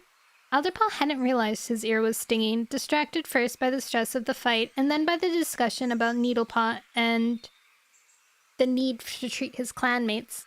Daft furball! Sparkpaw gave him a nudge. Hold still and I'll give it a lick. Her tongue rasped swiftly over his ear. Now I'll dab a bit of that root on it, she continued. There, all done. Do you think I'd make a good medicine cat? No way. Alderpaw gave a purr of amusement. But you're gonna be a sensational warrior. When he checked his other clanmates, Alderpaw was pleased to find that although the fox had chewed out some of Cherryfall's fur, she wasn't actually injured. My shoulder still aches a bit, Mole Whisker told him, but it's not so bad. I think it'll be fine once we get moving. I can see a scratch on your back, Alderpaw meowed, turning to Needlepaw. He felt slightly shy at offering to help a cat from another clan. Do you want me to look at it? Please, Needlepaw replied, with an uncomfortable wriggle. That mange-pelted fox threw me into a gorsebook, and it hurts! Examining her more closely, Alderpaw saw that a couple of thorns were sticking into Needlepaw's back, and she had a nasty scrape clotted with dried blood. You've picked up some thorns, Alderpaw mewed. Crouch down and I'll get them out. Needlepaw flattened herself, and Alderpaw managed to get his teeth into the shanks of the thorns and yank them out, then spit them onto the ground. A trace of blood welled up where they had been. Now comfrey root, Alderpaw continued. This'll take the pain away. She stretched and relaxed as the comfrey juices soaked into her back. Thanks, Alderpaw. You must be a really good medicine cat, because I feel better already. And hungry. Alderpaw's pelt grew hot with embarrassment at Needlepaw's praise, and he was glad to step back as Cherryfall organized a hunting patrol. She and Mole Whiskers, Sparkpaw, and Needlepaw headed off into the trees, while Alderpaw stayed with Sandstorm. You're doing a good job, Alderpaw, Sandstorm murmured when the others had gone. Alderpaw ducked his head. Thanks, Sandstorm. He wasn't sure he deserved the compliment, but he felt himself filling up with happiness like a hollow filling up with rain. Sunhigh was still some ways off when the hunting patrol returned. Mole Whisker and Sparkpaw were each carrying mice, while Cherryfall had a vole. Alderpaw's eyes stretched wide with amazement when he spotted Needlepaw with her prey. She was dragging along a pigeon and a squirrel, both of them so big that she could hardly manage them. She picked up her pace to stride ahead to the bottom of the hollow, where Alderpaw and Sandstorm were sunning themselves beside the pool, and dropped her catch at their paws. Alderpaw tried hard to hide how impressed he was, but he was sure that Needlepaw could tell. Not bad, huh? She meowed. You don't regret having me around, do you? And I got even more than that. Sparkpaw and the others caught up and put down their own prey. Alderpaw could see that her sister looked a bit annoyed to be outdone by Needlepaw, and kept casting sidelong glances at her. It's true, she meowed to Sandstorm. Needlepaw did catch more than a squirrel and the pigeon. She caught a big fat rat. So, where is it? Sandstorm asked. Needlepaw already ate it. Sparkpaw sounded outraged. She ate it herself. That's against the warrior code. Alderpaw would never have said so out loud, but he felt that it wasn't their place to teach Needlepaw about the warrior code. She's not a part of our clan, and even if she did eat the rat, she still brought back more prey than the other 3 put together.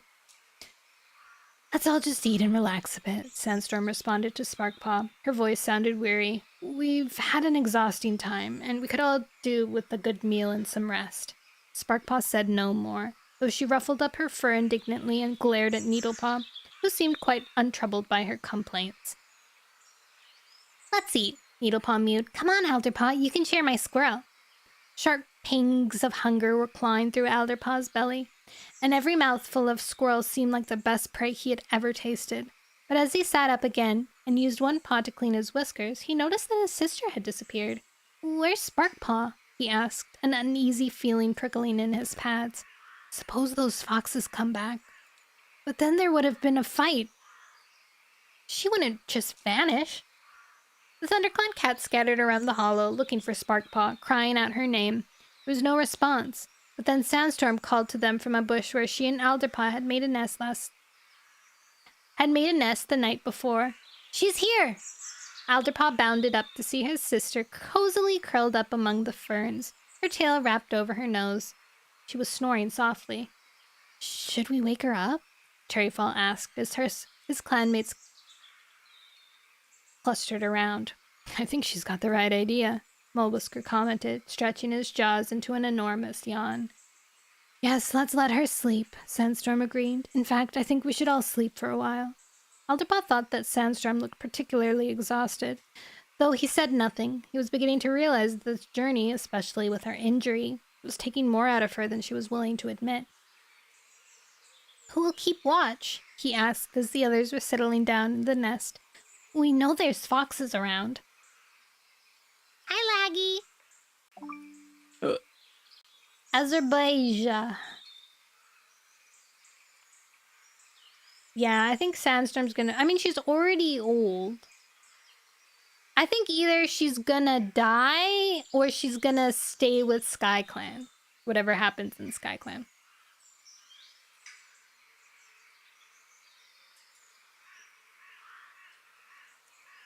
I don't know where that is.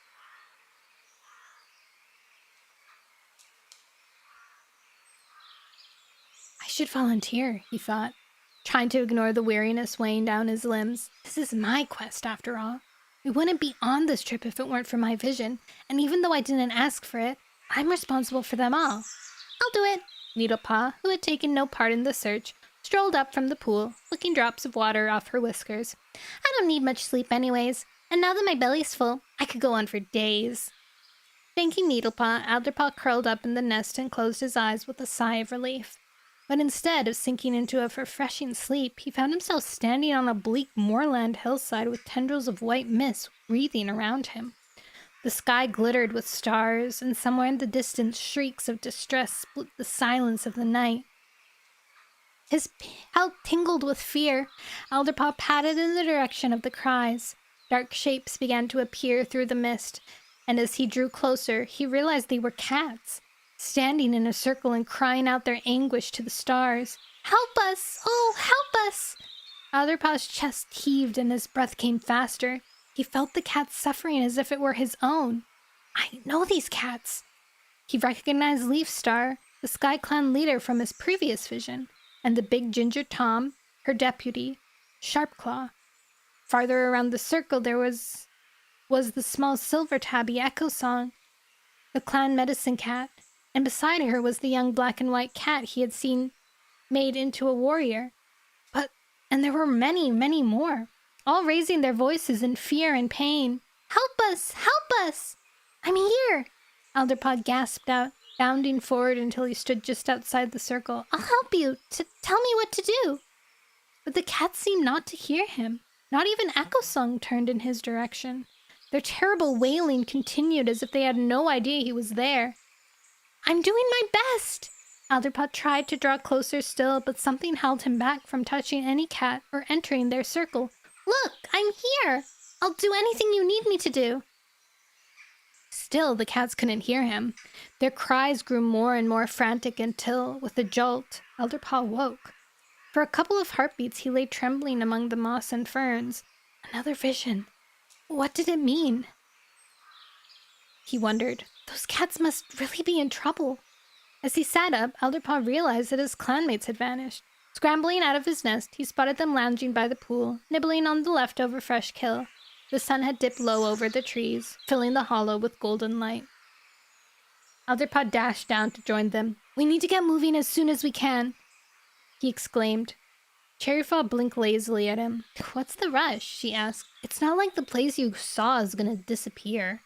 Alderpaw couldn't explain his sense of urgency. "Only Sandstorm will understand. I've got to talk to her." "Sandstorm?" He meowed. "Come over here and let me check your wound again before we move off." With a twitch of her ears, Sandstorm got up and padded beside Alderpaw to where he had left the remains of the comfrey root. He glanced back swiftly to make sure that they were out of earshot of the other cats. "What's the matter?" she asked, her brief irritation vanishing. "I can see this isn't just about my wound." "I had another vision," Alderpaw told her. "I saw the SkyClan cats in a circle, wailing and wailing as if they were in terrible pain. They sounded so frightened, and they didn't hear me when I spoke to them and offered to help." Sandstorm nodded understandingly. "Now I see why you're so keen to get going, she meowed. "That's all we can do, Alderpaw. Just get to the place you saw as soon as we can." "Thanks StarClan, some cat gets it," Alderpaw thought. But in spite of his urgency, he reached out a paw to stop Sandstorm as she turned to rejoin the others. "I meant it about looking at your wound." Sandstorm sat down with a grunt of annoyance. "If you must." Alderpaw's belly lurched as he scraped away the comfrey root poultice from Sandstorm's injured shoulder. The wound was slightly red and swollen, and when he laid his paw gently on it, he could feel heat rising from it. "This could be the beginning of an infection," he told Sandstorm, trying not to let his voice shake. "You really shouldn't be traveling until it's healed. Or at the very least," he added, as Sandstorm opened her jaws to protest, "you should rest a bit more while I go and look for some horsetail or marigold to treat the infection. Honey would help too." "You sure have learned a lot," Sandstorm meowed, her approving gaze showing how impressed she was. "But we can't hang around here while you go looking for horsetail. If we pass some on the way, then you can gather some." "But," Alderpaw began. "Until then, you have time. You have to trust me," Sandstorm interrupted. "I'm fine. You may be a medicine cat, but I've been around for a long time.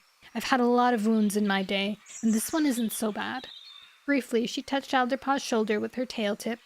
"It's certainly not worth turning aside from our quest, especially after that terrible vision you just had." Once again, Alderpaw struggled to protest. "But your wound—" "You have to trust me," Sandstorm repeated. "This is your quest, but I am your elder." Although he still was uneasy, Alderpaw didn't feel like he could argue with Sandstorm anymore. He dipped his head in acceptance. Then Sandstorm rose, and the two cats began to walk back towards their clanmates, side by side. But before they reached them, Alderpaw spotted sleek silver fur in the midst of a clump of long grass. He realized that Needlepaw was crouched only a couple tail lengths away from where he and Sandstorm had been talking. This little spy. Her gaze locked with Alderpaw's, but he couldn't interpret her expression. How much did she overhear? I mean, to be fair, she doesn't know the context of it. Mostly Bramblestar was worried about having to explain what SkyClan was and how it, like, happened, you know? Like, having to be like, oh yeah, the clans, basically let SkyClan die off instead of helping them. So that's the part that he was most worried about.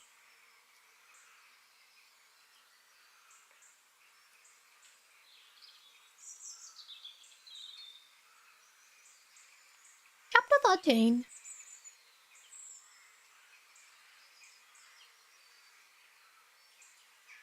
The cats trekked on through the woods as the sun sank lower in the sky. Sandstorm had taken the lead again, with Alderpaw just behind her, Needlepaw stalking along a little way away from the others, and the rest of the ThunderClan cats bringing up the rear. Alderpaw still felt tired, and he guessed the others did too. Their paws were dragging, and although no cat was talking much, he picked up the occasional snatches of complaints from the cats behind him. "I don't see why we have to leave so quickly," Molewhisker grumbled. "What's the rush?" "Yeah, we could have stayed the night there," Sparkpaw added. Glancing back, Alderpaw wished he could tell them the truth. "I just wanted to get going," he explained. Sparkpaw snorted, but made no reply to his words. Before long, the trees thinned out, and Alderpaw could see open country ahead. In the distance, he spotted a huge two-legged structure, built of some kind of yellow stone. "I wonder what that is." As they set across the open ground, Needlepaw came sliding over to Alderpaw until she was padding close to his side. Alderpaw felt uncomfortable having a cat from another clan so close to him, even though she seemed to be losing her harsh Shadow Clan scent. You know when you were talking to Sandstorm back there? She murmured, leaning close to speak into Alderpaw's ear. Well, I overheard everything. Alderpaw startled, and his neck fur bristled with anxiety and dismay. Oh no, now she knows the real reason we're on this quest. After Bramblestar told me no other cats should know, and she isn't even a ThunderClan cat. Then, as he met Needlepaw's green gaze, he realized that she didn't look altogether confident. Could she be bluffing? Well, two can play at that game. Oh, really? He responded, trying to keep his voice casual and forcing his neck fur to lie flat. Well, it can't have done you much good unless you want to know more about the comfrey root. Comfrey root! Needlepaw let out a meow of laughter. Oh yes, and the rest. What rest?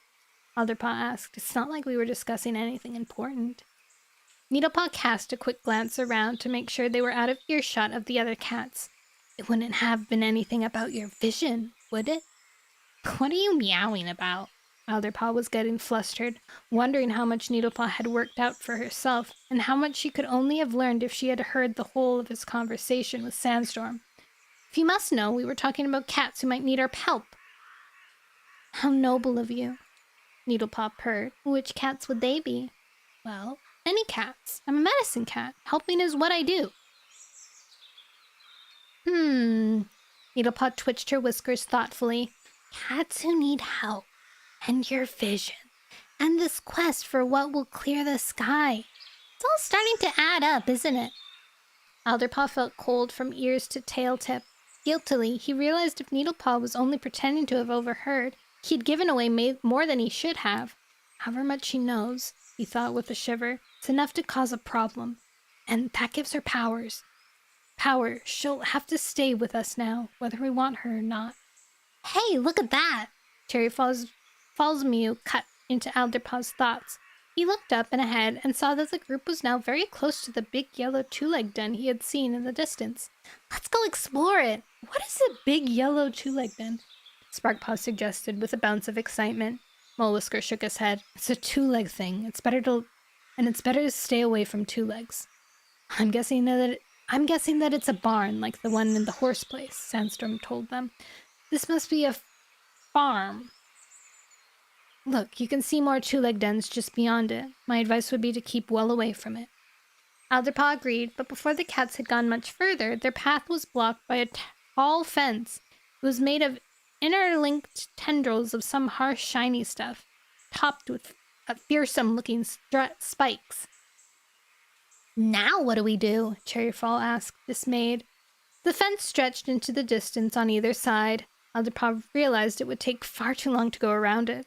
While he was hesitating, Sparkpaw stepped forward and sniffed at the bottom of the fence. Maybe we could try going under it, she suggested. What are we, rabbits? Needlepaw muttered, while Sparkpaw scraped experimentally at the earth where the fence disappeared into the grass. No, she reported, with a discouraged shake of her head. It seems to go a long way down into the ground. And maybe there's a hole that we can fit through, Molewhisker mewed. Alderpaw led the way along the fence for a few fox lengths, but everywhere it was strong and intact. Only a mouse could have slipped through the gaps between the tendrils. There's only one thing to do, Needlepaw announced at last. We'll have to go over it. You've grown wings, have you? Sparkpaw muttered sarcastically. Needlepaw ignored her. I'll go first, she meowed. Doesn't look that hard. Watch. Every cat watched nervously as she began to climb, fitting her paws into the narrow spaces between the shiny tendrils. The fence bobbed and swayed alarmingly, but Needlepaw kept going until she reached the very top, her paws balancing between the spikes. Be careful! Sandstorm called out. For a moment, Alderpaw was certain that Needlepaw would impale herself on the sharp spikes, but then, bunching and stretching her muscles, she flung herself off the top of the bobbing fence and landed neatly on the other side. Easy! She called out, giving her shoulder a smug lick. Hi, words and things! Thank you for the follow! If she can do it, so can I, Sparkpaw mewed, swarming up the fence, the same way Needlepaw had, and leaping gracefully down on the far side. Cherryfall went next, more slowly but without mishap, and Molewhisker followed her.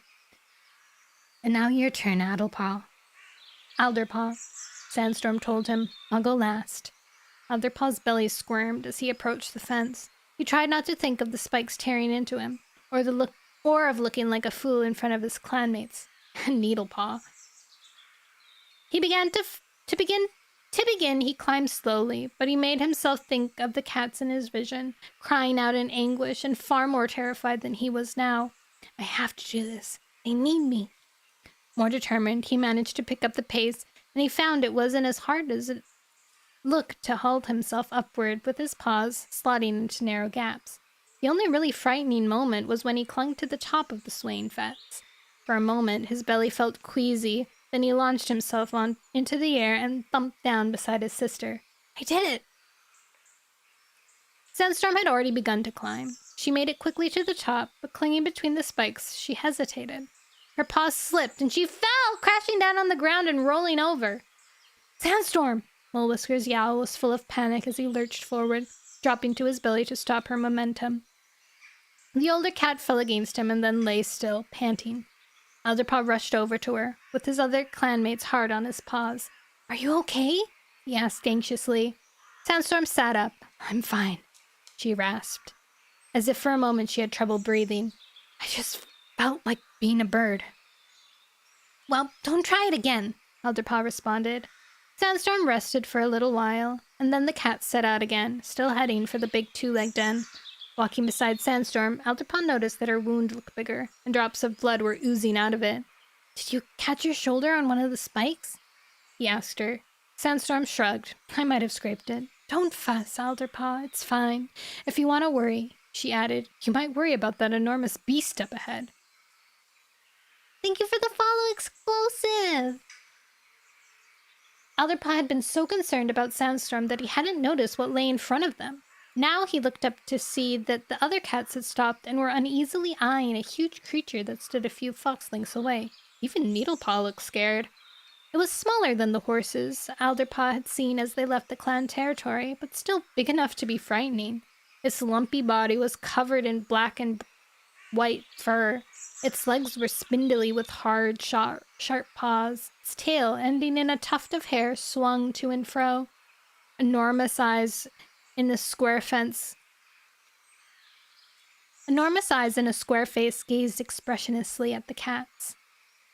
You're baffled? Why are you baffled? What is it? Sparkpaw gasped. Nothing to be afraid of, Sandstorm mewed calmly. I've seen them before, and they're not unfriendly. Mostly, they just ignore cats. Mostly? Alderpaw asked nervously. Shh. Sheesh. I love it when people like do something like they make like a joke or they say something smooth and then they made it like, whew, I'm crazy, or like, oh, I'm so good, I'm slick. It's my weak spot. I think it's funny and good.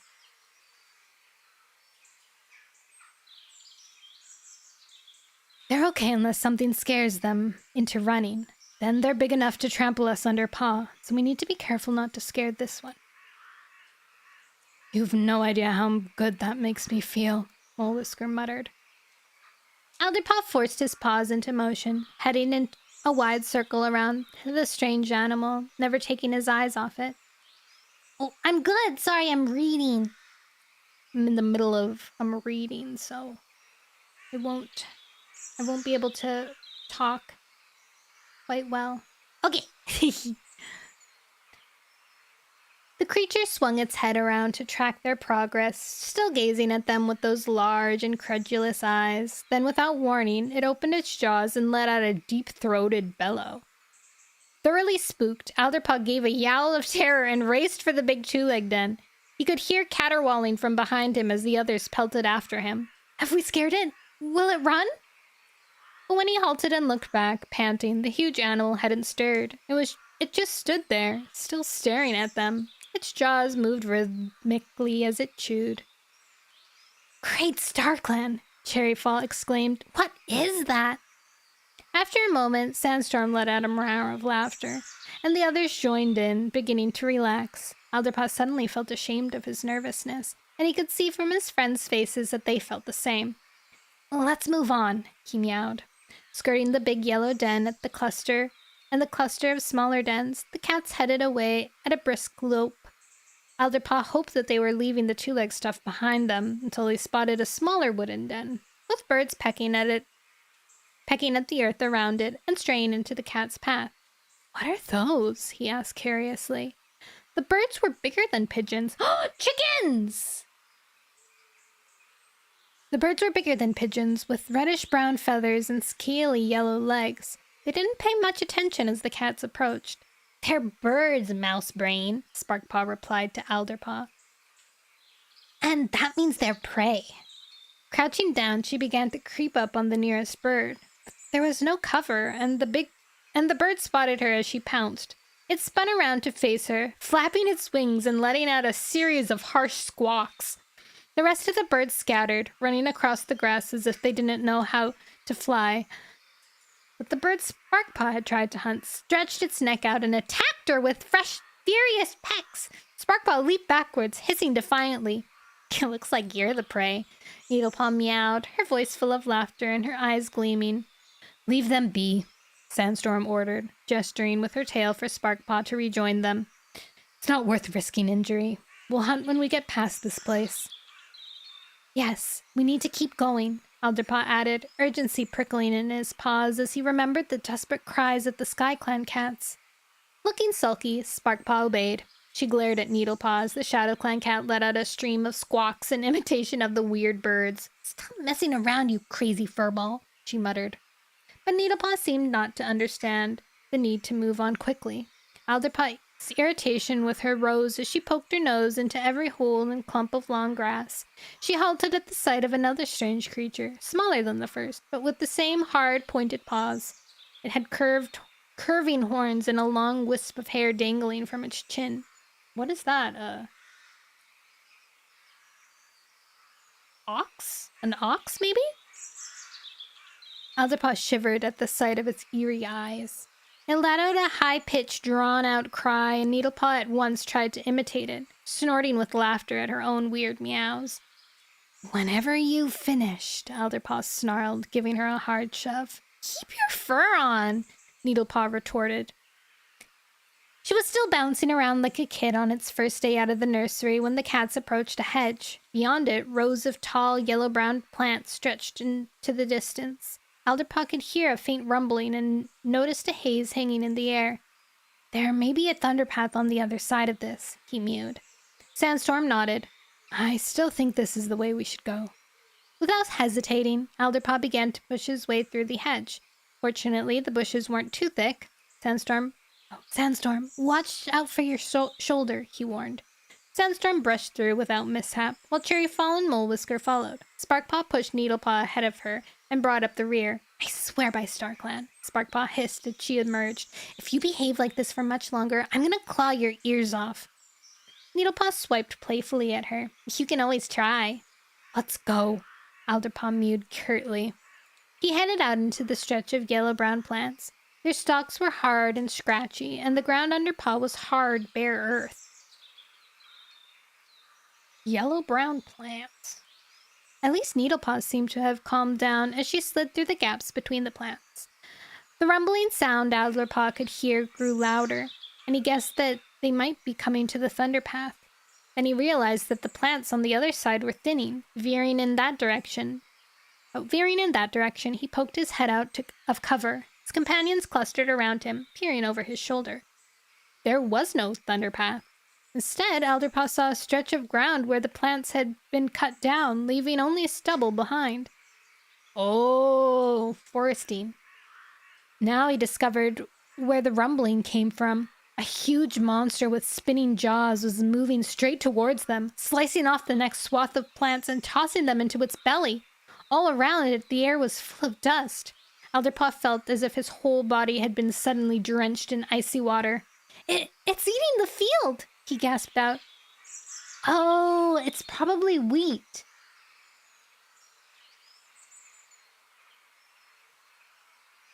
And it'll eat us, Sandstorm meowed. It could gulp down all 6 of us at once. Run! Alderpaw whipped around and began to race through the plants, bobbing and weaving as gaps opened up. Behind him, he heard Cherryfall yowl, "Stay together!" Glancing over his shoulder, Alderpaw could spot all the other cats racing along with him. The tall plants blocked his view of the monster, but he knew it was close. The noise it made seemed loud enough to rattle the air. We have to keep running.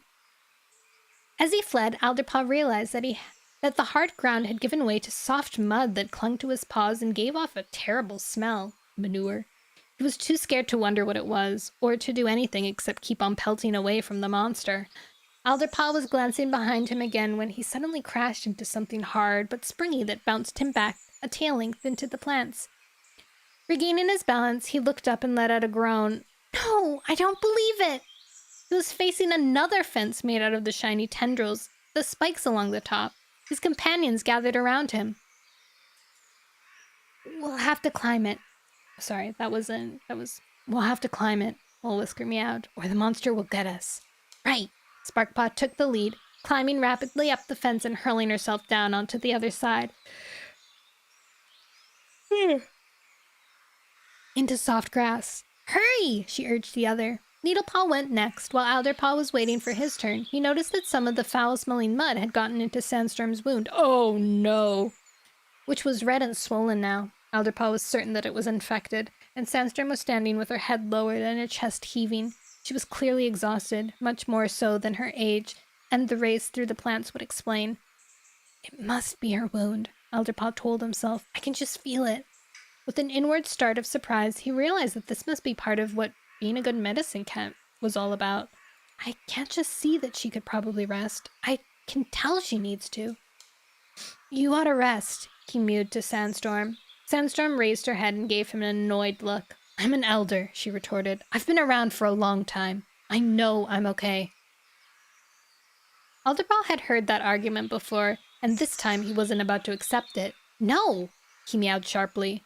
Sandstorm's eyes stretched wide in outrage. What do you mean, no? Sorry. He's been around Jayfeather for too long. Sorry, Alderpaw responded. It's just that I can tell how tired you are. I'm your medicine cat, and I'm saying you need to rest. Do oxes eat meat? I don't think so. No. They're plant eaters.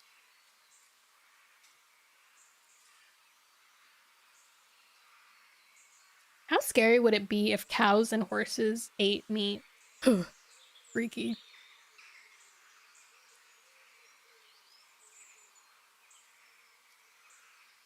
The ginger she-cat hesitated for a moment. Maybe you're right. But let's get across this StarClan cursed fence first. She began to climb without waiting for a reply. Alderpaw could see how hard it was for her to haul herself upwards.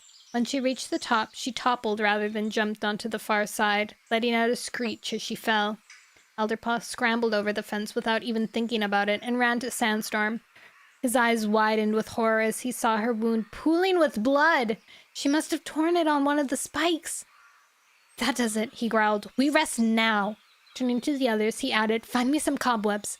The cats scattered to search among the bushes that were dotted here and there across the grassland. While he waited for them to return, Alderpaw licked the clinging mud out of Sandstorm's wound. The old cat just lay on her side, panting. When his companions returned, Alderpaw packed the wound with cobwebs, but blood still kept oozing out of it. He gazed down at Sandstorm, trying to ignore his rising panic. Her wound is worse now, and she's weaker. How will she fight off the infection? Cherryfall touched him on the shoulder. It's getting late, she meowed. Should we hunt? Alderpaw looked up, startled. In his anxiety, he hadn't noticed that the sun had gone down and the shadows of the night were gathering. Please, he responded. I'll stay with Sandstorm and fix up some nests. He found a gentle hollow sheltered by elder bushes and heaped dead leaves into it before helping Sandstorm across to it. The old cat had stopped insisting that she was fine, and she leaned heavily on his shoulder as she staggered across to her nest. Cherryfall came back with a mouse as Alderpaw was getting Sandstorm settled. Thanks, Alderpaw mewed. Sandstorm, eat this, and then you can go to sleep. Bossy furball, Sandstorm muttered, but she ate the mouse and curled up without protest. I think it'd be more disgusting because they'd throw their food. Ew, you're right. Oh my god, that'd be so gross. Their drool would be like red. Ugh. Gross. Watching her, Alderpaw was relieved to see that the bleeding had almost stopped. At the same moment, he realized how bone-weary he was. He could hardly keep awake until the other hunters returned, and he managed just a few mouthfuls of thrush before he too sank into sleep. The patter of raindrops on the bushes above his head woke Alderpaw to the light of a chilly morning. Fortunately, the bushes were so thick that very little rain penetrated to his nest. Raising his head, Alderpaw saw that Sandstorm was still sleeping beside him. All the cats were gone, except for Cherryfall, who was crouching with her back to him at the top of the hollow, peering out through the branches.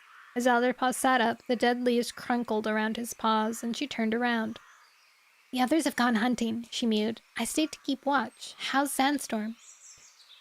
Alderpaw examined the old she-cat. She was muttering in her sleep, shifting restlessly in her nest. Her wound had stopped bleeding, but it was much more swollen, red and hot to the touch. Sandstorm's green eyes blinked open as Alderpaw bent over. Hi, she murmured. Have you come to do my ticks? Alderpaw realized that Sandstorm thought she was back in the ThunderClan camp. No. We're on a quest, remember? He replied. Is there anything I can do for you? How are you feeling? I'm perfectly okay, Sandstorm told him, her voice a little stronger. She winced, gasping in pain as she tried to sit up and let herself flop back into the nest. Don't worry about me. But Alderpaw couldn't help worrying. Sandstorm's green eyes looked glassy, and he guessed that she was just trying to put on a brave front. When he stroked her pelt, she felt warm all over, and already she was drifting back into sleep. Uh-oh.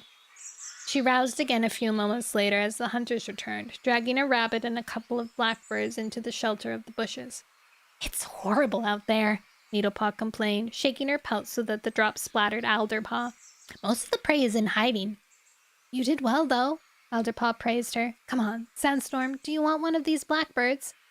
His misgivings increased as Sandstorm struggled to stay awake enough to eat, and after a few mouthfuls she turned her head away. I'm full, she mewed. You finish it, Alderpaw. Oh, she dying! Your model's so cute! Hi! Thank you! I hope you have a good stream!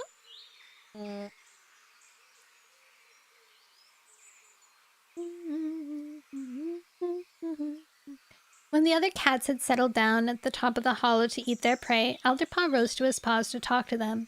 Sandstorm's sick, he announced. We can't start traveling again until she's fit to move. I'm fit now, Sandstorm protested, though any cat could see she was lying. Don't listen to this stupid furball. Clearly all the others understood how serious the situation was. They gazed down silently at Sandstorm, their eyes somber. Even mischievous Needlepaw had stopped joking around. What can we do? Cherryfall asked. You know we'll do everything we can. Mulp, Whisker added, and Sparkpaw nodded eagerly. I need marigold, horsetail, or honey, Alderpaw told them. They'll help Sandstorm's infection. I don't know what kinds of herbs grow around here, but hopefully you'll be able to find at least one. When his companions had gone, Alderpaw sat beside Sandstorm, gently licking her ears as she drifted in and out of sleep. He hardly noticed when the rain eased off until a weak ray of sunshine sliced through the bushes. It brought Alderpaw a slight glimmer of hope. Sparkpaw was the first cat to return, and relief flooded over Alderpaw as he saw that she was carrying a few stalks of marigold. Good job, he told her. Now I can make a poultice. Can you get the cobweb off Sandstorm's wound? Very carefully, please. Sparkpaw sat beside Sandstorm and began to ease the wad of cobweb away. Sandstorm twitched and grunted in her sleep, as if she was in pain, but when Sparkpaw hesitated, Alderpaw just nodded for her to keep going. Poultice. It's like a...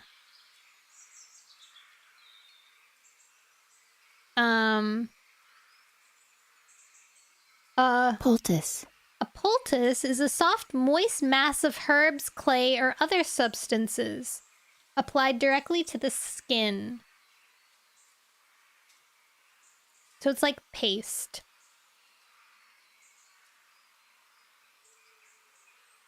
Mmm.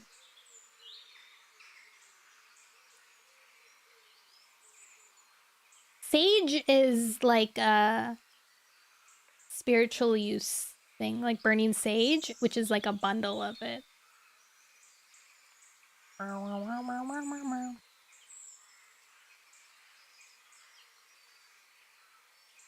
While he was chewing up the marigold, Needlepaw pushed her way through the bushes with the dripping ball of moss in her jaws. I couldn't find any herbs, she meowed, setting the moss down beside Sandstorm, but I brought this. I thought she might be thirsty. That was a really good idea, Elderpaw told her, feeling warmer towards the Shadow Clan cat than ever before. Needlepaw ducked her head to lick her chest fur, embarrassed at his praise. Sandstorm, Elderpaw gently stroked the older cat's head. Wake up and have a drink. Sandstorm's green eyes blinked over. Oh, that's good, she breathed out, lapping at the moss. While she drank, Elderpaw plastered the marigold poultice to her wound. I just hope it's enough, he thought. I wouldn't worry so much about the infection if she weren't so weak from the bleeding. He let out a long sigh. Oh, I wish Leafpool or Jayfeather were here to help me. Sandstorm reached out her tail to touch him briefly on his shoulder. Don't worry, Elderpaw, she rasped. I'm gonna be fine. And we must set out again soon. For a heartbeat, she hesitated. The others need us, she finished. Which others? Sparkpaw asked curiously. Elderpaw's belly lurched. Oh, she's feverish, he mewed quickly. She doesn't know what she's talking about. I don't know why they're not just telling them. They're gonna find out. What lie are they gonna come up with when they meet the Sky Clan cats and are like, yeah, we're here to help these cats. Like what? What are you gonna say? Oh my gosh, this must be the thing we have to help to clear the sky. Is that what he's planning to do? Like, we don't know what's going on, but whoa, this must be it. I think maybe. I don't know. But inwardly, he felt worse than ever. Sandstorm must be losing her sharpness, to mention the secret. You have to rest, he told her. You have to get better. We can't finish this quest without you. He was not even sure if Sandstorm had heard him. When he looked down at her, he saw that she had drifted back into a feverish sleep. Dang it, ad break started. Buses.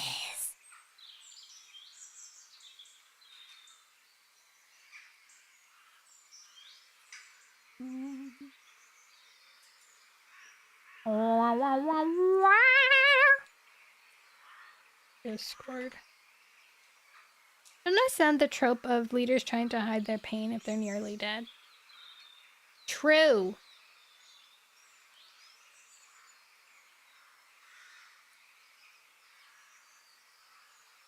It's like, how are you gonna... It's the plain theory all over again. You have to put your own mask on first before you can put your mask on others. You're just gonna cause more trouble in the long run of things if you are trying to help someone and then you fail and then what? Now you and the other cat are dead because they thought that they could trust you? Yeah, exactly. You understand.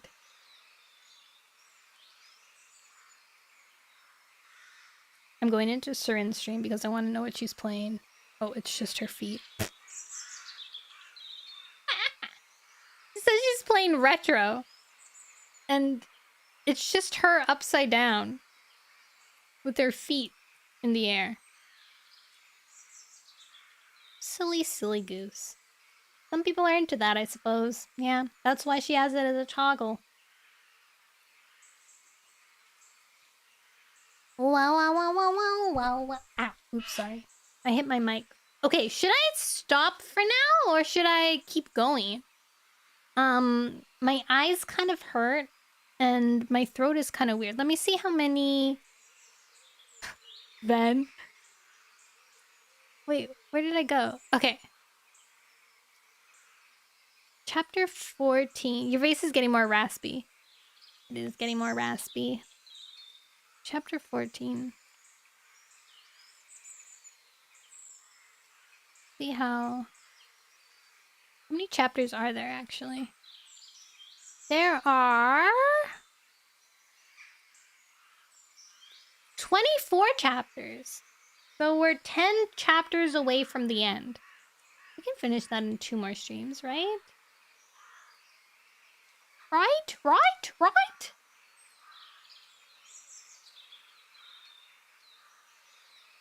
I think so. I don't know tomorrow.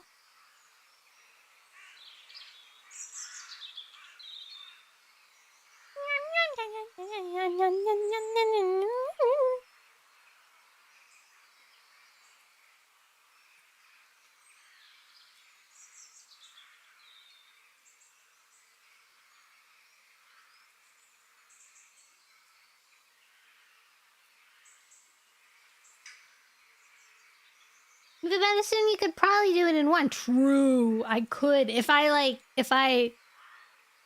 conquered it. If I push through. Okay. I don't think that me, Dun, and Seren are gonna be doing anything tomorrow. Usually that's our gaming day. And last week we played gambling. Can you believe it's been a week since then? Jesus. Jeez Louise. We're going to if we're not gonna do anything, then we're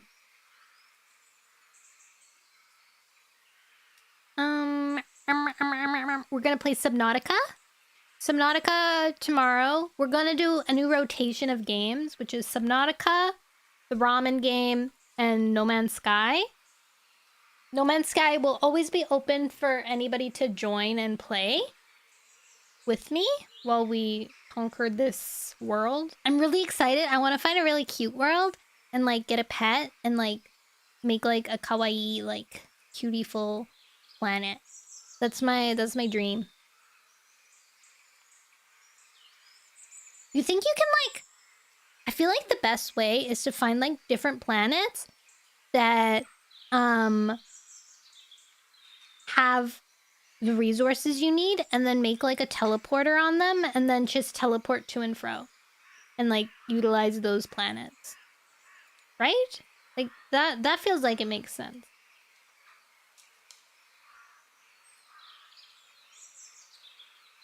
Warlock, did you play? I saw you play Deadlock. I finally remembered to invite you. Brighter when you get one. TP. Oh. I'd have played a few hours. Any of the planets you said? Oh, nice. Okay, so when you get one. Okay, so I need that writer first. All right. Wait. Excerpt from the next book is called Thunder and Shadow. Dang, so something's going on with Shadow Clan and Thunder Clan, clearly.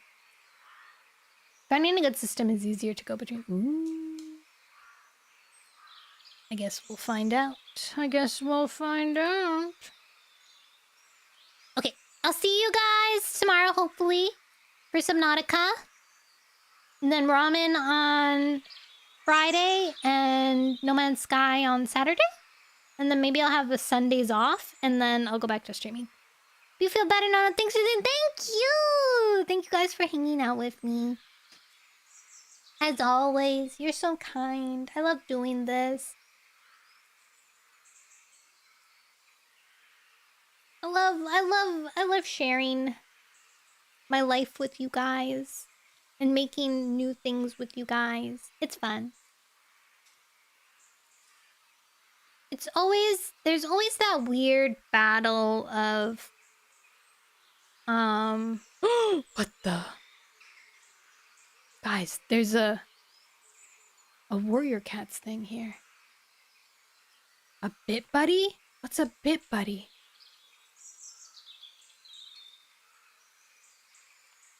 I want him. Bit Buddy. Bit Buddy reacts real time to your keyboard and mouse activity. Every click of movement brings an adorable response from your little companion. Hold on. I wanted to get this Bit Buddy right now. Immediately. Sounds like a virus! No! It's like what I'm... Kind of like how YouTube Studio has like... What the... Oh, I'm not on my... Can I open this? Install Steam. The heck?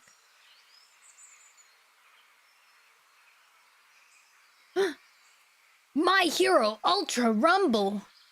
Bit Buddy. Okay. Stream's not over yet. Watch me set this up real time. Maybe I can... I wonder if I can... figure out how to do this, like... for me. And then it can be like an easier thing for Deadlock streams. Deadlock. Your game is ready to play. Play. Now, how do I get fire? Oh, he's here. Whoa. Okay. Game. Where's game? Game capture. Where's game capture? Game capture. Bit Buddy.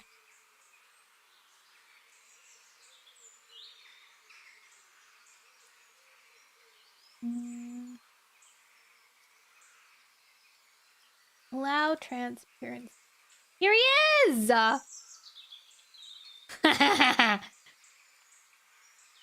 Okay, now how do I get Firestar? How do I get him? Workshop? Team? Loaded mods. Open workshop. I think because he has been playing World of Warcraft for 15 hours straight. Items. What the heck is that? That's the most terrifying thing I've ever seen. Oh, it's a mouse? Looks like a face. Firestar. Search. There he is.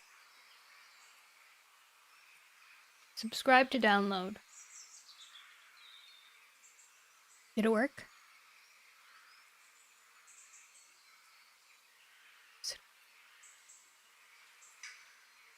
Create a lobby? Buddies. Yes! Yes!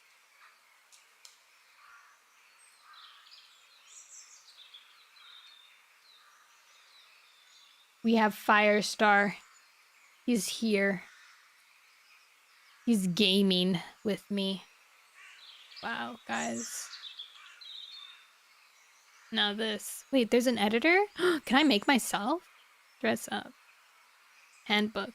Buddy. Wish pool. Whoa. Keyboard.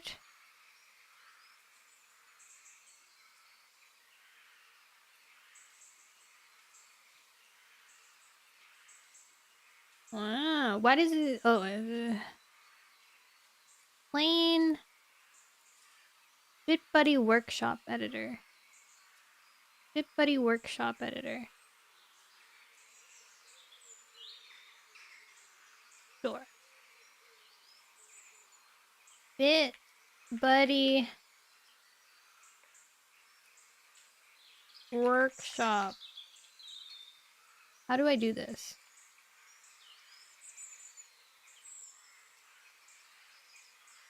I want to make a me.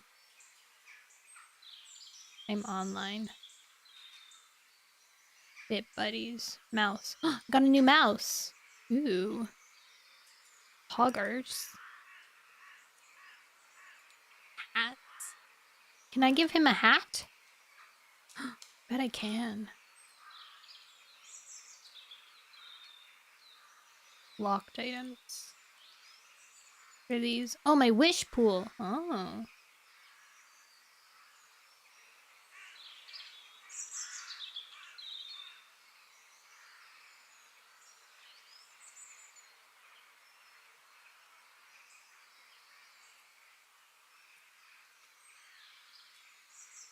Line jitter.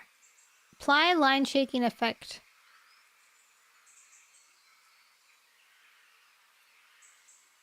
Oh my god. He's trembling. He's trembling. He's trembling. He's trembling. He's trembling. He's trembling.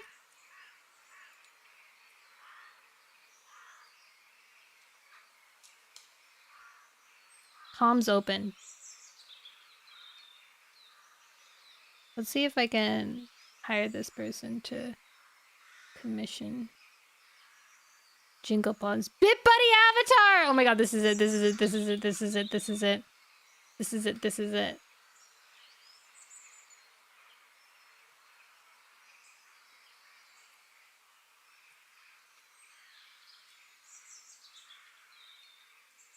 I think they do people though? I think they only do feral cat. I can make Snicklefrit. Thank God. That's what I'm saying. That's what I'm saying! What to include? Simple design. Accessories. Neckwear. Custom items. Do I need a custom item? Nah. Monetized. Upload a file. 2K gold chain. Schnickelfritz, where are you? Where's my Schnickelfritz? There is him! Schnickelfritz. Schnickelfritz, Schnickelfritz. Schnickelfritz. Save.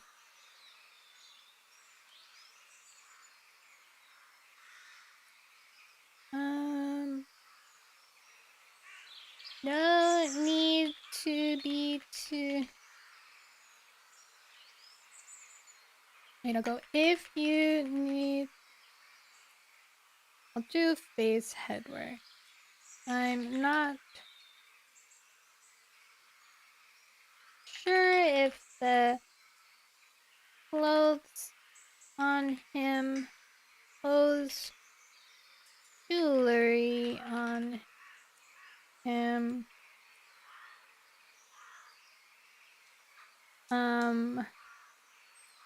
is an extra, so I just selected the headwear.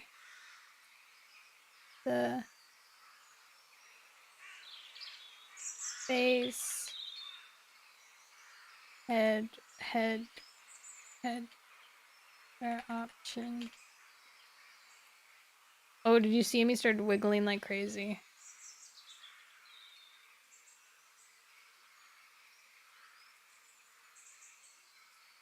These are so cute. I found your Firestar on and had to see if you had conditions open.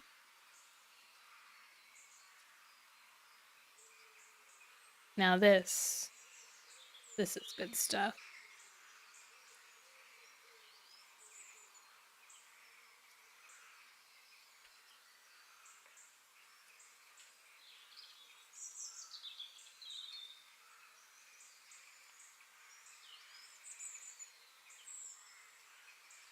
Dragon tails, dragon tails.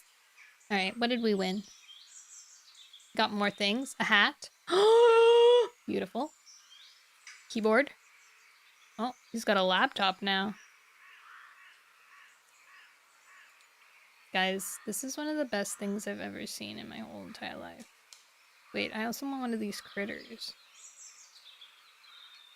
I want a critter. Is that a donut on his head? That is, in fact, a donut on his head.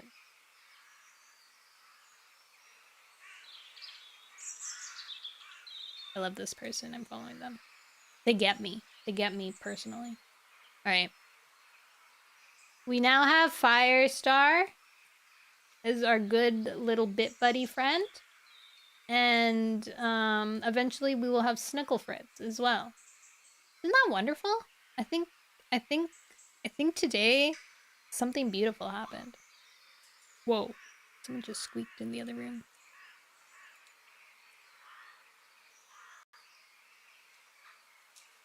My roommate is cackling. I want to know why! Wait. Can I raid someone? Let's raid Ashton. Ashton. I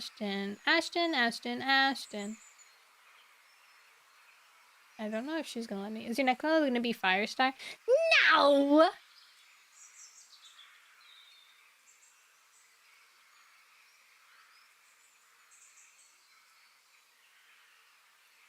Firestar's just my best friend right here. Goodbye! Goodbye! I'm gonna do the dishes and then I'm gonna eat my sandwich, I think. Say hi to, this arm. Look at how it squishes! Oh my god, this is so funny.